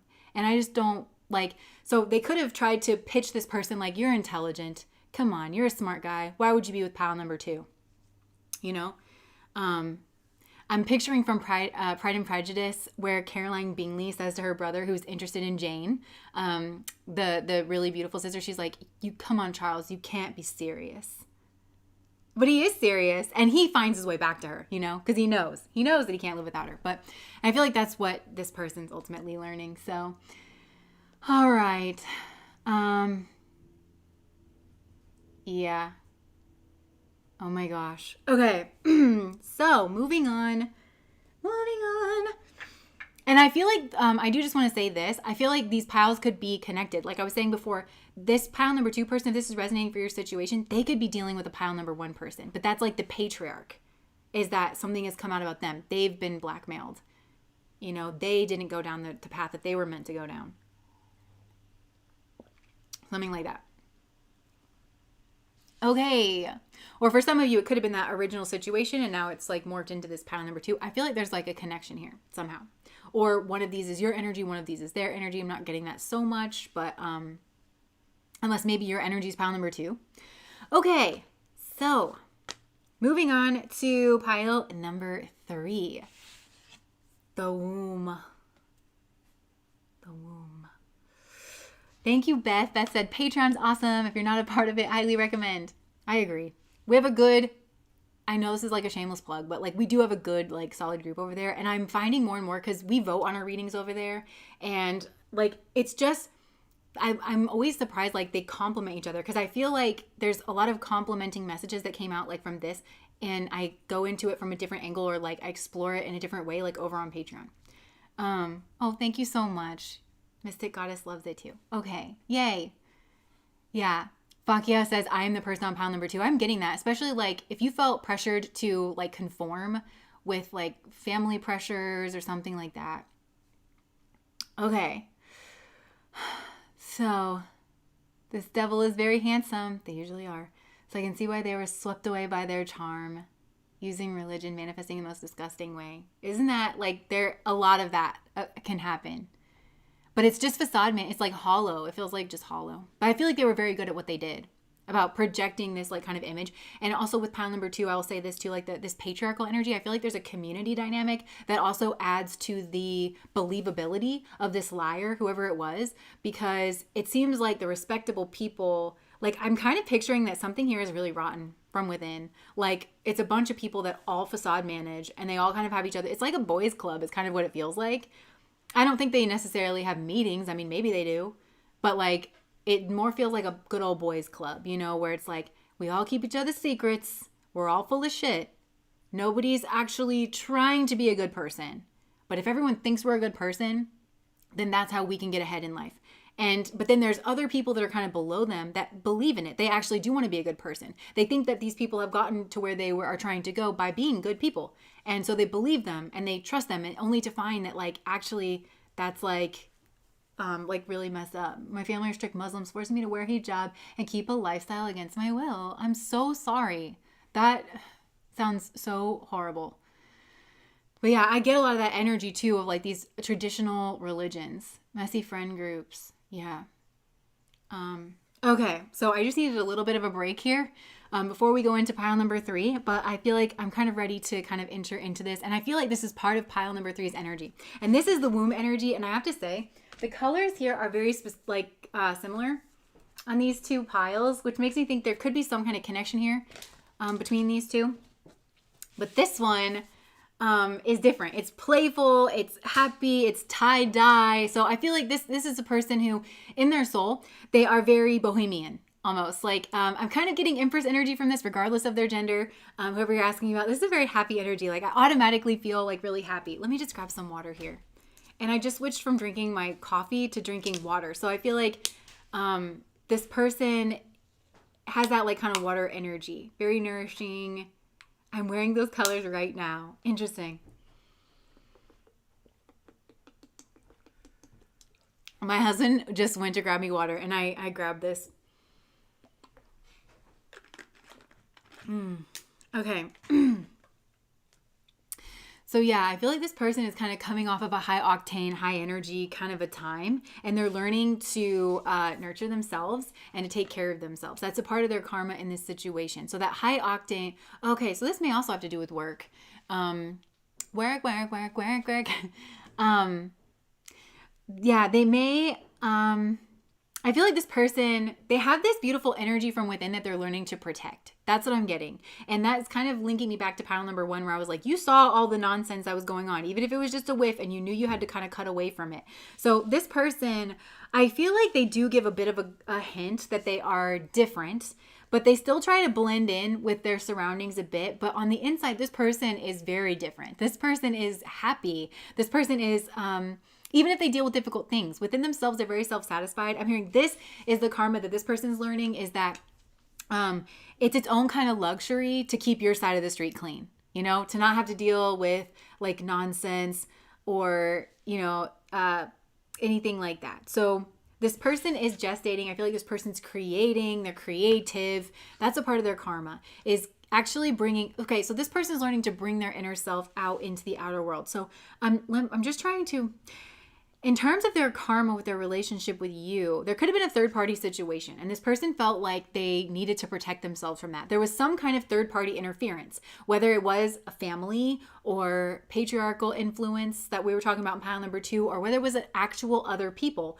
that were in some way like a part of the equation or a part of the mix. This person was confronted with a third-party situation in some way, shape, or form, and they realized that they needed to protect themselves, and they needed to protect their individuality and this beautiful energy. I think a part of this person knew that they would be corrupted, that they would have to play these jealousy games, or that they would get baited into, and they didn't want that. This person didn't want that kind of life. And they're learning that when they take these like self-defensive measures, that actually things turn out really, really great for them. I feel like this person's sitting on the edge of some kind of prosperity or something like that. Look at this. Again, a secret or hidden third-party situation has really leveled this person up internally. That's what I'm getting. There was some intermediary here, and this person has Empress energy. They really do. And like in the best way. And this person was thinking about the kind of life that they wanted to live and how they wanted their everyday to feel and the solid foundation that they knew that they needed to have. And so this person has like this kind of wisdom, and they were considering the competition in a situation, and it just didn't work for them. They knew that this was not compatible with this. They were under no illusions about that. And they felt a strong soulmate connection here in this connection, but they felt like they were left out in the cold. And I feel like it left this Emperor energy scratching their head and wondering what it is that this Empress energy wanted. Thank you, Mystic Goddess, for the $4.99. Yeah, so it left this energy, and I feel like this Emperor, that's what spun this Emperor energy off into having to deal with their own karma. And I'm just seeing all these, like there's the eggplant emoji and the dagger and some kind of plant and the Mars energy. That was what I was talking about in pile number 1, this more like tamasic energy, where that's what they're confronted with. Betrayal, sex, competition, all of that. It spun this Emperor energy off like over here because he's just not compatible with his Empress. Like at this current time, that was the crossroads. But this Empress was kind of thinking about, again, building. I was getting that in pile number 1. So this is kind of showing up as like this mirror energy to that. So was thinking about all the things that she wanted. She was thinking also with the third party situation, I feel like you're kind of dealing with a bit of a girl's girl here. I love it. This is somebody who genuinely likes other women. who genuinely likes community, and they don't want to feel at odds with people in their community. I'm literally hearing this emperor scratching his head going, if you sleep with all of her friends, does her quality of life go down?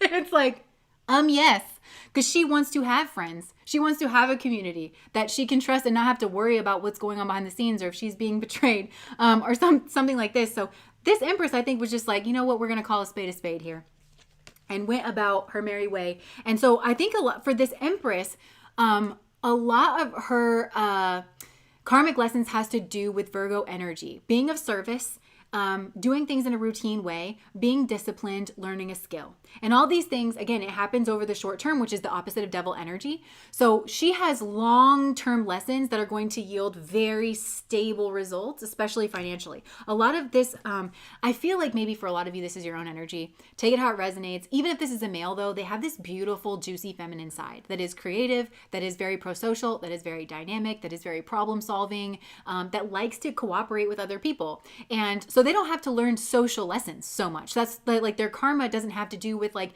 they're struggling in their relationships or anything like that. I'm hearing they have to weed out the bad ones, because this person can have a tendency to be over self-serving, over self-sacrificing, because they want to believe in people. And I think they were confronted with that and passed their test. You know, they were like, no, we're not playing that game.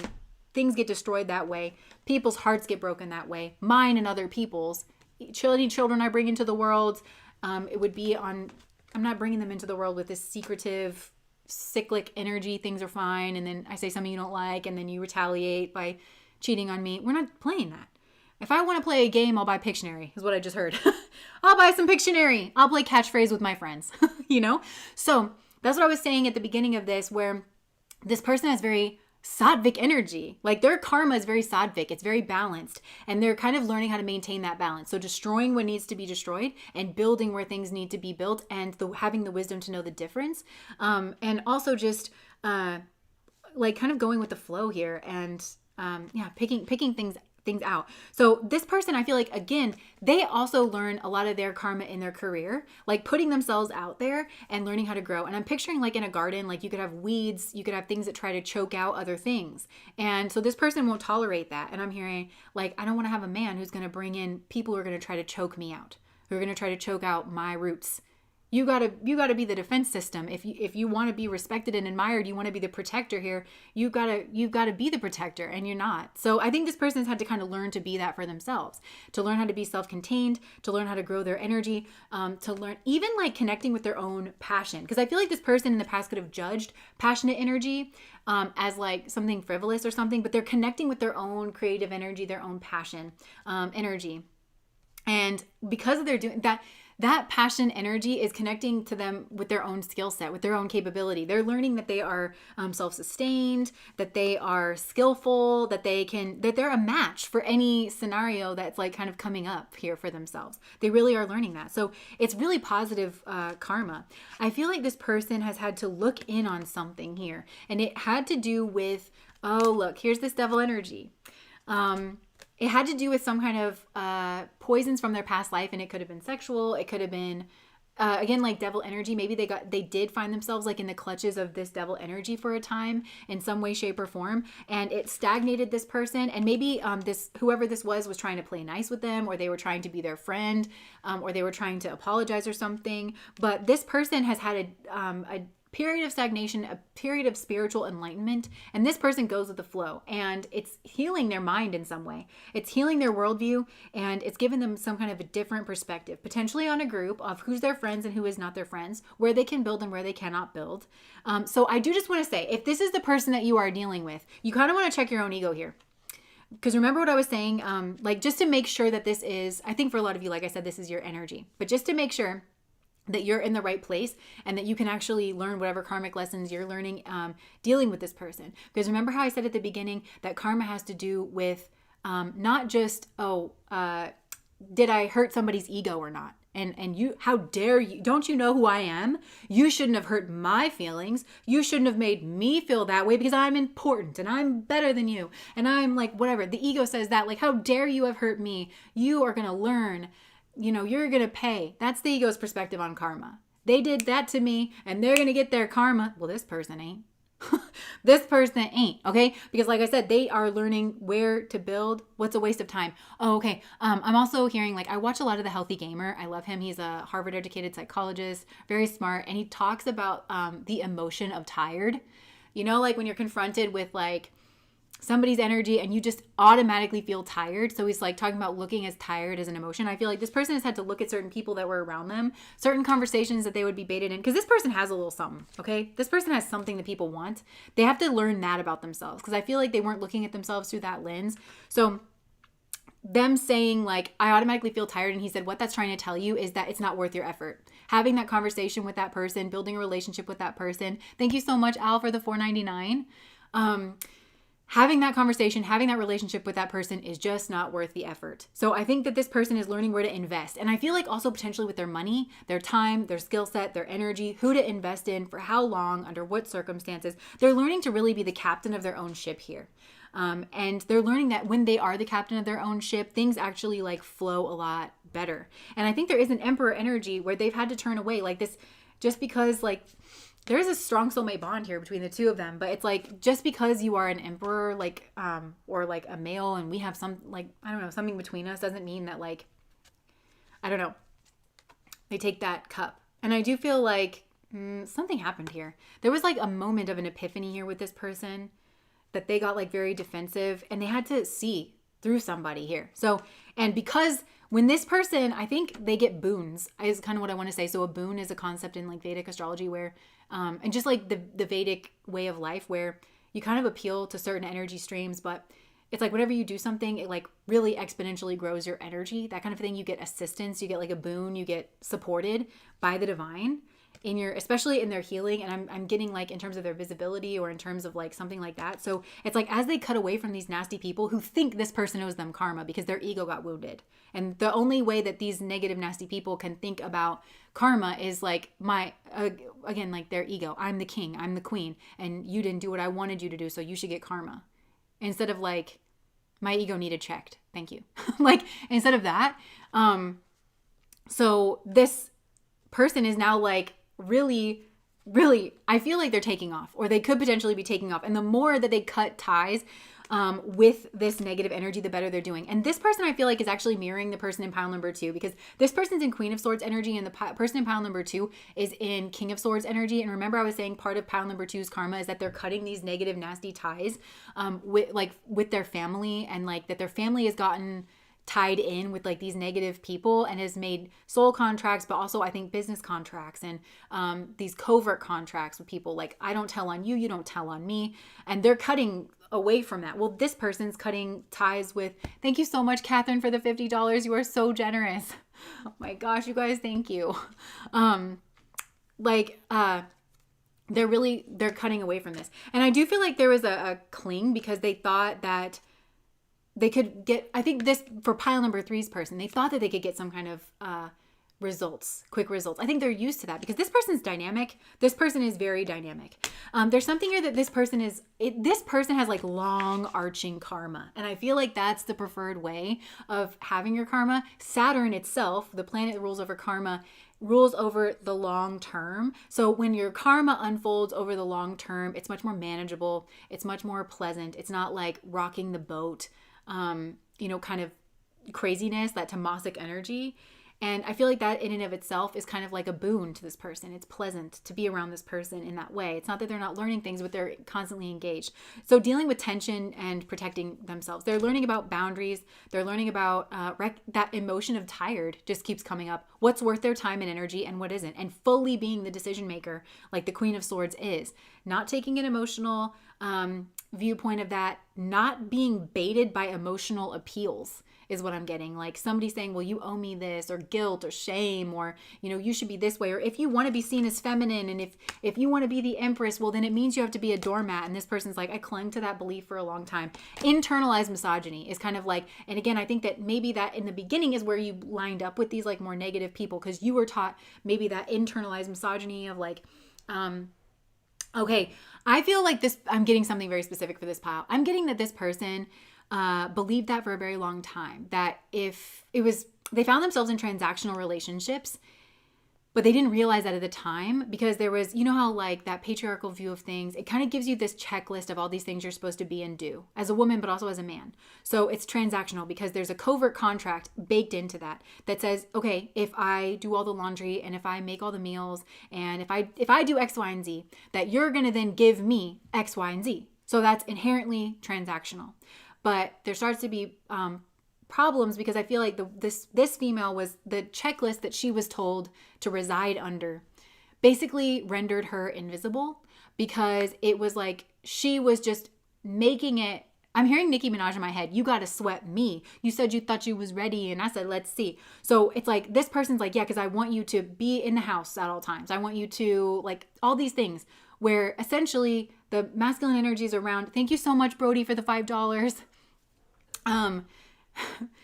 So it's like this person realized that they were essentially rendering themselves invisible, that all they were doing was making it to where they didn't need to be thought about. Like this person was so stable in that and they have that to provide and to offer. They really do and they believe in that. But they started to recognize that when they did that, it just meant that their cooperation was assumed. Their contribution was assumed. And so I think it ended up with them getting ignored or not being seen as a contender, their needs not being taken seriously, and maybe even like other people stepping out on them, you know, to be with people that were actually more feisty or dynamic or that couldn't be controlled or something like this. So this person was like kind of mirroring pile number 2, how pile number 2 is more the masculine style of this of wait a second, I believed everything and this wasn't what I thought it was going to be. This is the feminine reckoning of that, regardless of whether this person's female or not. It's like, I did all the checklist and this feels like the feminine checklist. I was constantly giving, I was sweet, I was this, and then I just get treated badly. I just get treated like a doormat. So basically, I mean, that's really what feminism has always been telling us, right? Is that Venus is all about choice. So even though this person, like they would choose that life for themselves, I think, to be very giving, to be very loving, to be very nurturing, things that we kind of associate with a typical, they would choose that. But it's important for a woman to choose because Venus rules over choice. So this person is realizing that all of this falls apart without the choice bit. They have to have their choice. It's beautiful that this person chooses to show up this way. But also, I think this person could really use having some badass bitch friends. You know what I'm saying? Because there's a different kind of nurturing that comes through with that. Because people who just don't tolerate shit and they don't tolerate their friends being treated like shit and like not having choices made of like, oh no, you deserve better than that. Like, I think this person has maybe gotten around people who are like that and they're like, no, this is the kind of protection that I thought I was going to get by being this other way. You know, I thought I was supposed to get this from a man. I thought I was supposed to get this from my father, but I really just got hung out to dry. It was all just a lie and I was treated badly and they were just teaching me how to be invisible and how not to be a contender and to be somebody that they never had to think about until my identity was erased. Again, with the sun energy of making the compromises with the sun energy, you know? And so I feel like this person is having to confront that, but this person to me feels on it.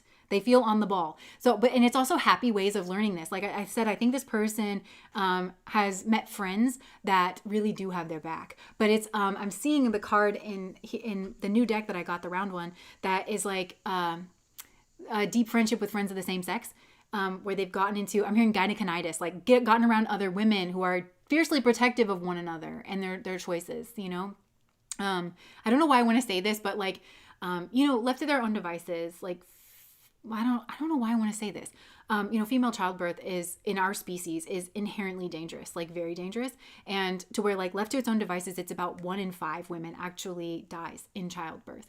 And that's not considering like maiming or paralyzing or, you know, forever changing your bodies. It is absolutely 100% stupid to put every single woman through that experience. We've always had the witches. That's the archetype of the witch to me, is somebody who's a little bit more independent, and it's that mercurial energy. They deal with the plants, and witches have like been demonized because it's the feminine energy not being controlled. They kind of, you know, keep to themselves. They don't fall under the typical society thing, but they're for other women.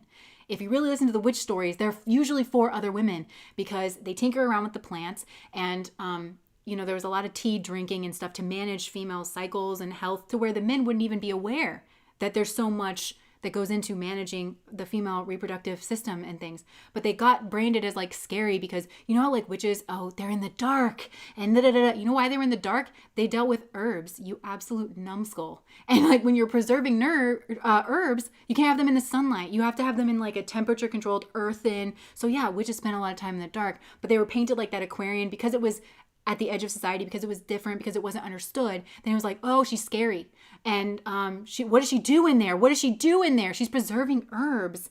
It has that. It still has that feminine quality to it for the group, for the nurturing. So they tried to make childbirth more better.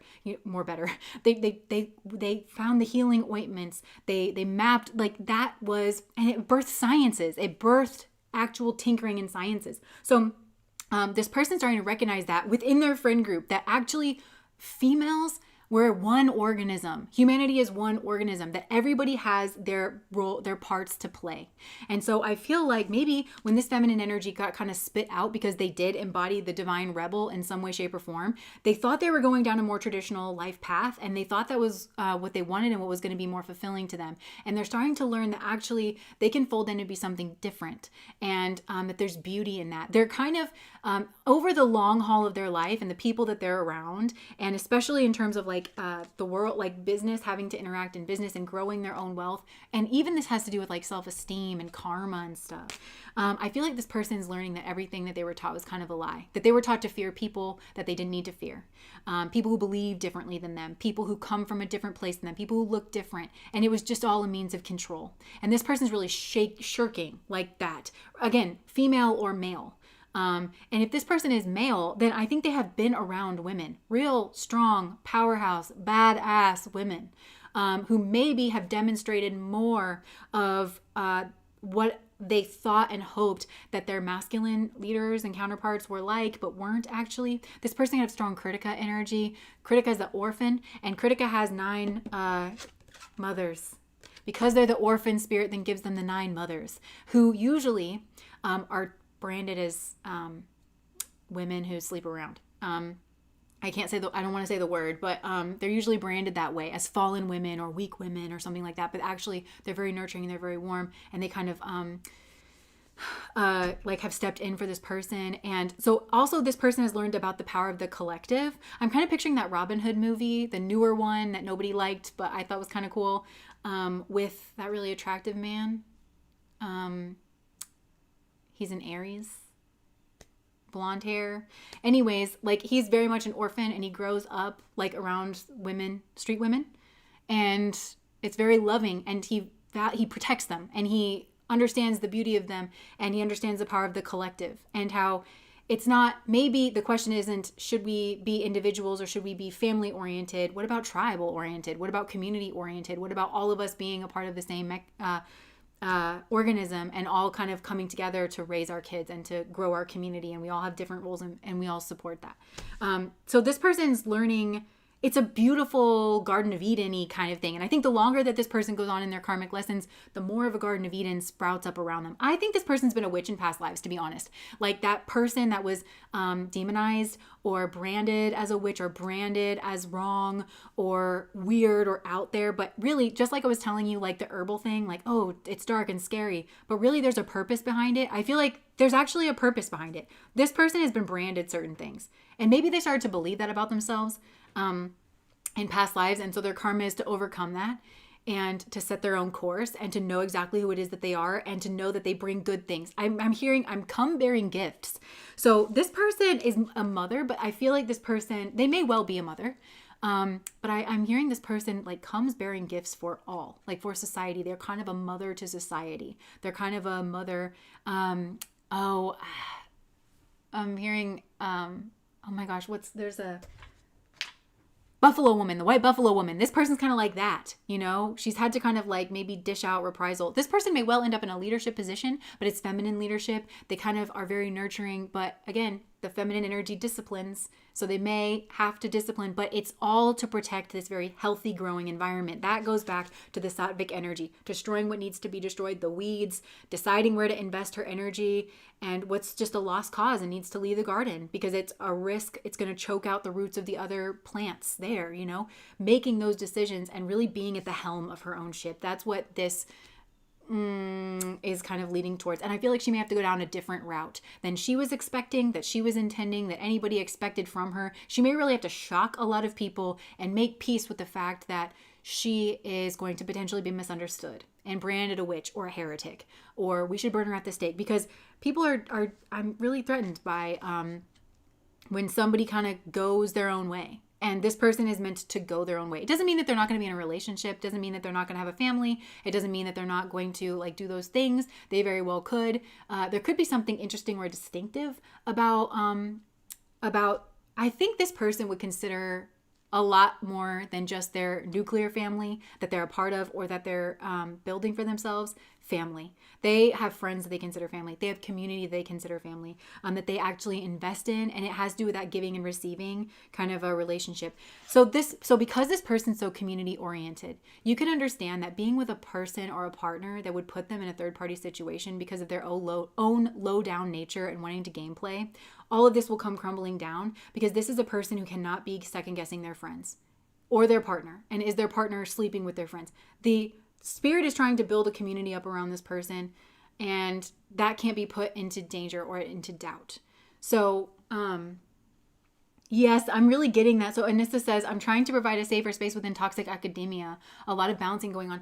I feel like wherever this person is, they do kind of become this sheltering tree, you know? And they're having to kind of like learn that. But they had to make some very difficult decisions along the way. I think a lot of this is like difficult decision making and going their own way and not clinging to things of the past and being willing to cut loose from certain things. The Knight of Wands energy, the people who want to play games. And okay, like we've got the Three of Pentacles. So it even could be people that want to bond or bind with this person in some way, shape, or form in a work capacity. I feel like on all fronts, this person has had to be confronted with this. But they're also the High Priestess. So this person has had like, I'm hearing, I had a dream, a crazy vision. Like this person has vision. I'm hearing visionary. This person's a visionary, and this is a cycle breaker. But this feels on a larger, this person has like a destiny or a mission. And it's because of the journey that they've been on. And my voice is going again. So using their voice and connecting with their self-esteem, and putting their voice out there, because this person has a healing voice. And it's just like that mother energy where it's like, it needs to discipline some people. It needs to tell them to get out of the garden, that they're not. The feminine energy is the judger. Like a feminine, because of choice, they choose the fitness of a masculine. They're designed to.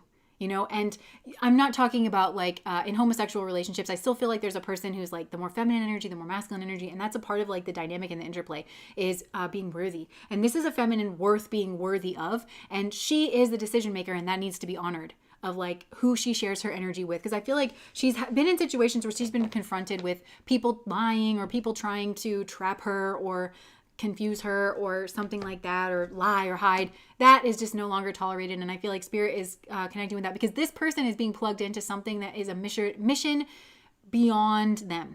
They affect people beyond them because they're cosmic coven, because they're trusted. They're trusted to make these decisions. They've proven their salt.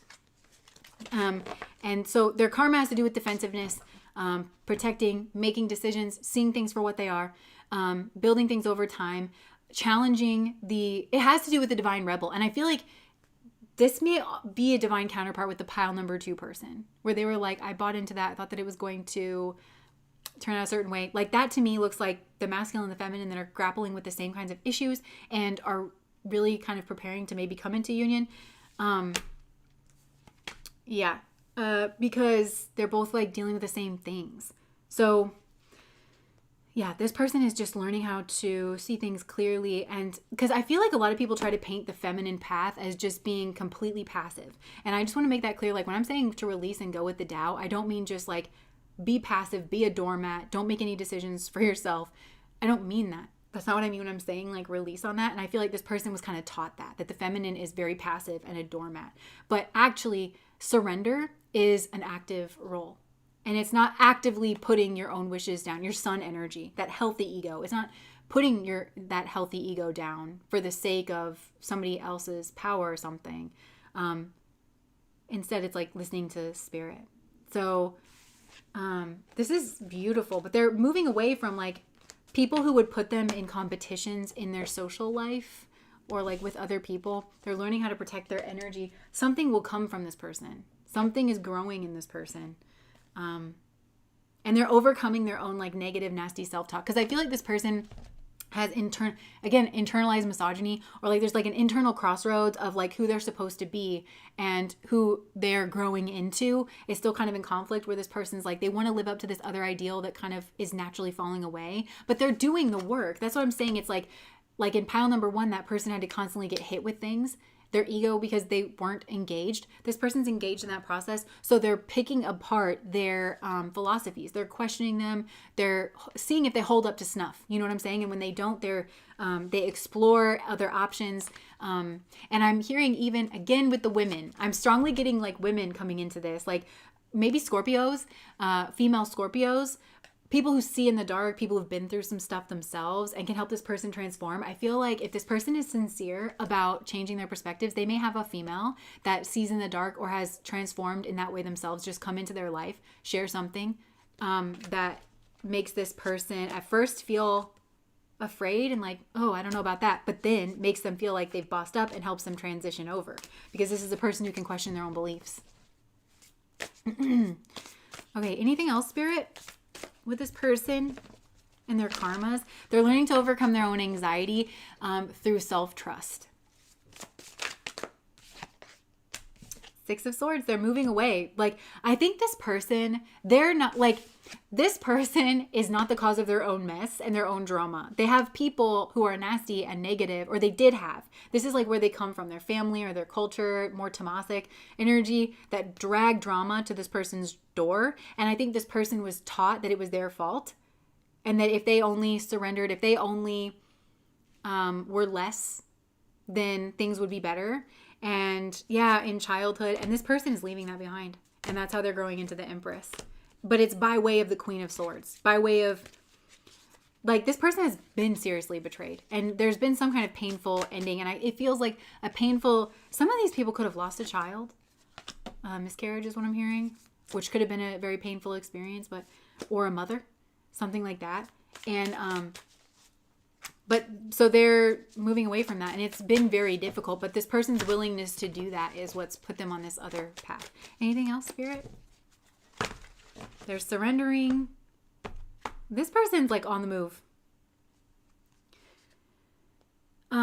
Okay, so they're not, right now, I feel like this person's energy is not necessarily in the right place. It's not settled enough. They're working on that. It's not settled enough for them to take the cup that Spirit is trying to offer for some kind of a new beginning.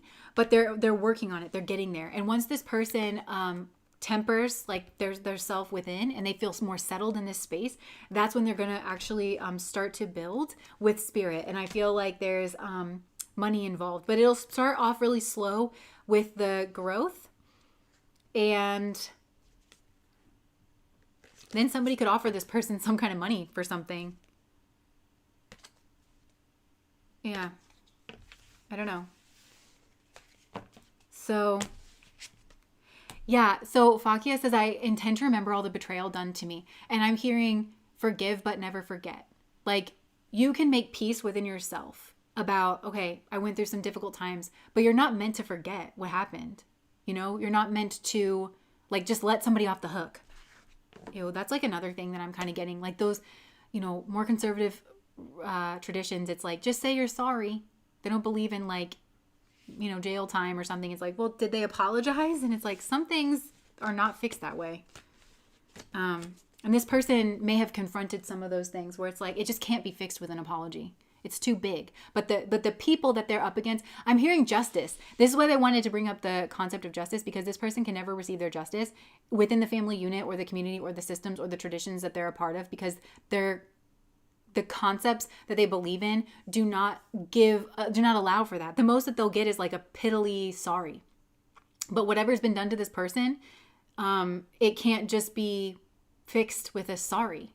They need actual change. They need behavioral change. They need something much bigger than that. And these people are not capable of offering that. So this person has to just like walk away. Okay, so that concludes all three piles in the reading. So as usual, I'm going to ask Spirit if Spirit has any general messages that would like to be passed along for this week.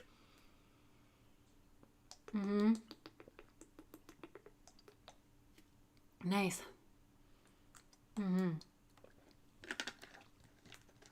Okay, thank you guys so much for the super chats.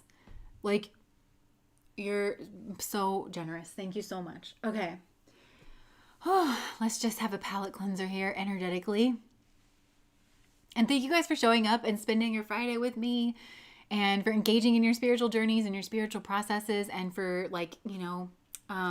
kind of coming together with all of that. Before we get into this general message, I do just want to say for those of you who weren't here last time, we launched our candle business. I'm not going to go into it like super big. I don't want this to turn into an ad or anything. But if you are interested, we have our beautiful candles at ninewoods.com. I updated the website. Alex let me put my little girly spin on the website. We updated the candle so it has its scent profiles in there. I told you every beautiful, wonderful thing about these manifesting candles. These are called the Everyday Magic candles. They've got dragon's blood here. It's to help you set your intentions and to support you in your own intentional process. There's black and white, and I talk more about that on the website of those colors and the magical significance of them. So to help you choose like with whatever intention you're trying to set. So, and that's ninewoods.com. 9 is like the number 9. So, all right. Oh, moving into this next message. I was just thinking to myself, let's clear my energy. And I wondered if I thought that I saw that I grabbed the clear candle. So I feel like that's the first thing that Spirit is wanting to say is like really just like clear energy. Maybe you need a palate cleanser here in some way. Just like, yeah, I'm feeling like breathing, relaxing, calming, allowing yourself rest time. Like even in the evenings, like when you come off of like your job or your work or just your daily activities that have maybe demanded a lot from you, really honoring that space to just like clear energy, allow your energy to kind of temper down. Oh, okay. So for a lot of you, like that ties in with pile number 3, where remember I was saying like this person's not in the right energy yet. They haven't like let their energy settle. But once they do, then Spirit can actually start working with them. Oh my gosh, they're showing me feathers. So, I heard this one time that sometimes when our energy is too troubled or like too mixed with the material world, that our angels can't actually meld with our energy to bring us the comfort that we need, but they'll still give you little hints. And the example that she used was feathers. And there's a lot of turkeys out where I live, so I go for a walk pretty regularly. And sometimes I will find like a trail of feathers. Like I'm not even kidding you. It's like just like I'll find a beautiful feather and then I'll find another one. Or if I'm having a thought and I'm like, I wonder if that's true, and I'll literally see a feather. Like it's just I don't know. And I'm seeing Spirit kind of dropping little feathers for you. So they're wanting you to kind of calm your energy down, to focus on healing and that temperance energy of like, I feel like you're exiting a situation, or for some of you, this is your daily situation with like a work environment where you feel like you're not respected, or like you're not given the appreciation that you feel like you deserve for everything that you're putting up with. Or having to sort through or something like that. And so they're just saying they want you to focus on that temperance energy, just clearing your energy, even if it's just at the end of the day.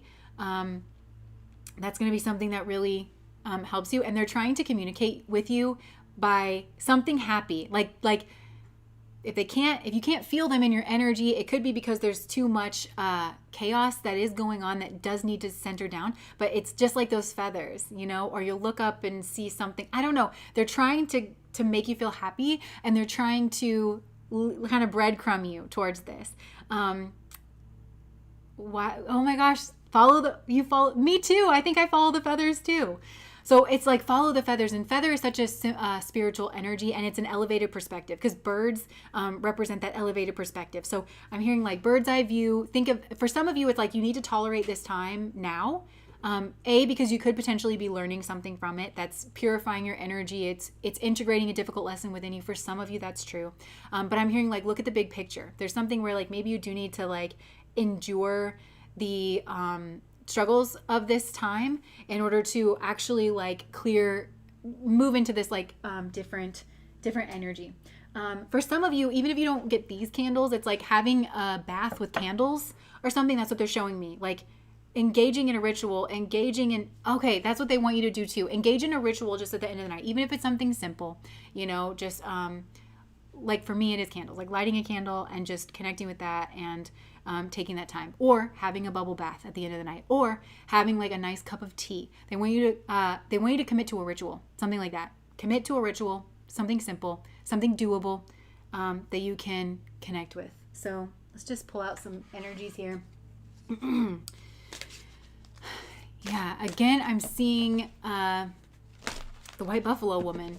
Look for the white buffalo is what I'm hearing. Like, so there could be like something strange, like a white buffalo.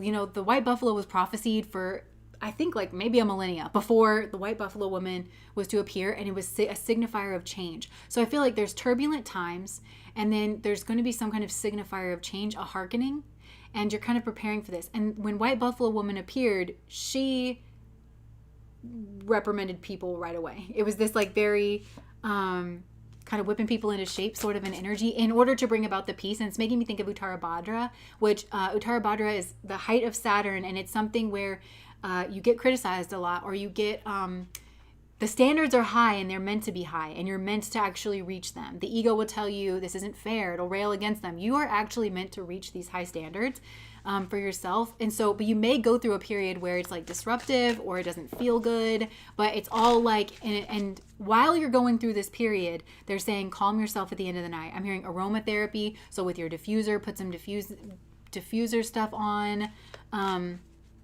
But you're meant to go through this time of troubles is what I'm hearing. In order, it's a cycle. It's a cycle. It's maturing you. It's ripening you, and it's making you the queen of hell in some way. Okay, let's see.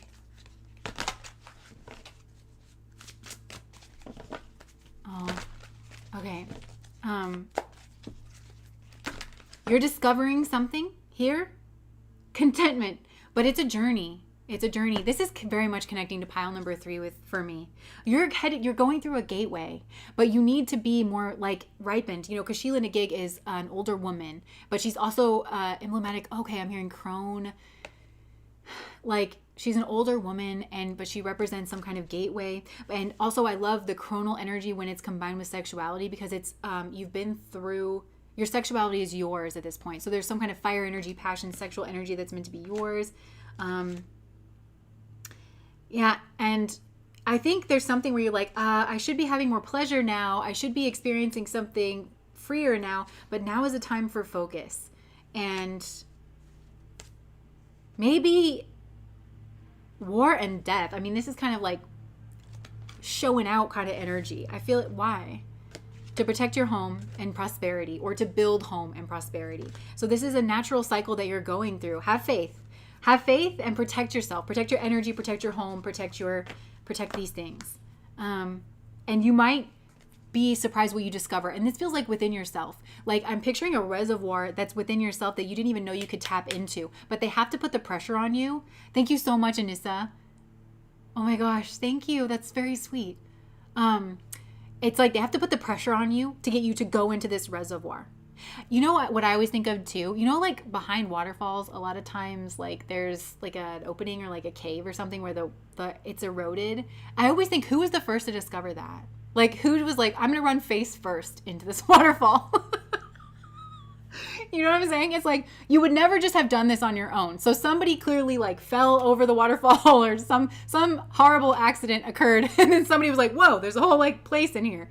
That's what it feels like this is. But it's a reservoir within yourself. Because you never would have just flung your body at the waterfall. You know what I mean? It doesn't make some kind of logical sense. And you'll find an immense amount of contentment here, or it's a key, but this is like a reservoir within the self. Anything else here? I want to see that. I feel like, okay, I feel like there's energies that you're up against. And I almost was going to pull a card to see what energies you were up against. And Spirit's like, that's what we were saying. Go within. This is about you. Yes, there's external pressures on you. Do not make those people the enemy. Do not make the time crunches the enemy. Do not make the company the enemy. Okay, this is just the Maya. You know about this. And it's just a distraction. And it's also the voice of your ego. And it wants you to believe it. And it wants you to blame them. Because if you're blaming them, then you're not focused on yourself, and you'll never find that reservoir within. That's where the ego becomes the enemy. It's actually leading you away from your own strength and this tappable power. And when you tap into this power, it's going to lead you somewhere. That's the key you've been looking for your success, for your strength, for your tenacity. That is it. But I'm hearing, how are we ever to change you if you are annoyed by every rub? So I feel like there is something here where you're really having to like tap into strength. Anything else? Yes, the candles do have wood wicks. Okay, anything else, Spirit? Strength. Now is the time for strength. Now is the time for strength and dedication.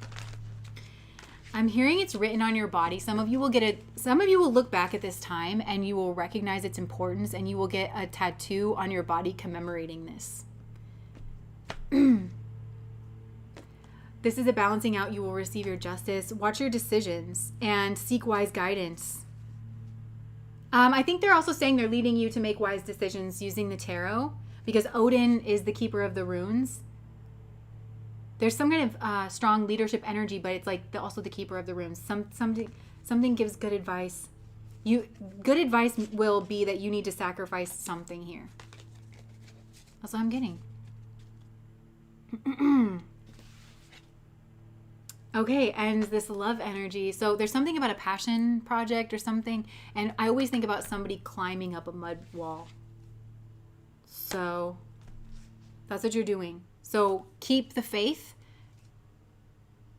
Keep the faith and keep going. Just keep going forward. Don't get distracted by your ego's narratives that something is an injustice to you. Oh, that's why the justice card came out, because it is justice. It's how you get your justice. It's also how you balance your justice. Okay, and that's linking back to pile number 3 as well, where remember I said that Empress energy, again, regardless of whether it's a male or a female, it's building something over the long haul, and you're learning your karma through actually building things and making decisions. But you learning those lessons and integrating them is how you actually get your justice. It's how you actually get your abundance. It's how you actually get your is by learning those. But it's not just handed to you, because you're a good person or because you have a good personality or something like that is like what they're saying. It's something that you have to like work for. So yeah, that's what I have for you guys. Thank you so much for hanging out. I hope these messages were helpful for you. And also getting you may be working behind the scenes or not getting the recognition that you feel like you deserve now. But the key is the ego just wants you to focus on that, because the ego has no concept of process. Actually, this is Saturn in Leo. So Saturn, again, long journeys, pressure, karma, lessons, things you have to climb. You will gain your leonine qualities, your reputation, your legacy, your being in the spotlight. You will gain it over the long haul through this. But now is not the time for you to be gaining recognition. And you need to have the wisdom to see that there are times, and the time is when it is the Empress energy. When it comes to fruition, you're nowhere near things coming to fruition. Now is the time to be putting in the work, the legwork behind the scenes for something, or paying your dues, or doing the grunt work. And it's these people who can do the grunt work that eventually do get they start to flower. They naturally start to flower and fruit, and it's just a natural outgrowth of this process. These aren't people that go after the spotlight just to have the spotlight. They just want the fruits to have the fruits. They actually are engaged with this process. And now I feel like you're in that kind of a time, and you don't know how things are going to turn out. There is I'm hearing demystifying. So there's something here where it's you don't really know how things are going to turn out, but trust the process. Trust the process. Just focus on what's being asked of you in the moment, and really focus on showing up there, showing up and showing out. I'm hearing focus on showing up and showing out. Anything else is a distraction. I feel like this is a group who thinks in the long term. But you're not in the long term right now. You're in this moment. And I think that's part of the lesson. And so I think it's requiring a lot of energy for you at this time to be in the moment, which is why they keep wanting me. I keep seeing this word clear in front of me. They keep wanting you to clear your energy. So maybe sage yourself before you come into your house, or put a selenite stick above your door, or, get a negative energy floor wash and purge the negative energies from your house. Have daily rituals where you're bringing your energy down at night, but also have maybe weekly rituals where you're saging your whole house and opening the windows and clearing out the old. Out with the old and in with the new. So you're going through a crunch time process where the way that you've operated in the past, your modus operandi, and believing these ego narratives that you have every right to, not have to change or something, but then still reap a benefit. I don't know. Something like that. That's going out the window. And you're being supported in actually like making this change and transformation. And it is that third pile, slow, gradual change where you don't have to have like your ego constantly attacked. So, okay.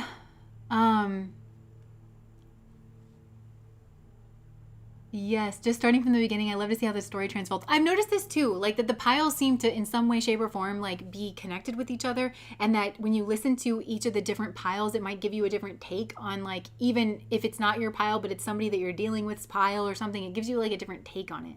I've noticed that for myself too. Okay. Yes.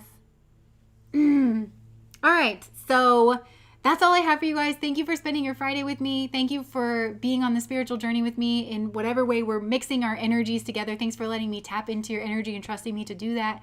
And for coming here to this space. For those of you who are on Patreon, we have a video coming out tomorrow, and I actually think it's a very nice compliment to this one. And I did put a reading appetizer over there. The video that I was called to, because I think it was like kind of a primer, maybe for this reading and for that reading, so you might want to check in on that.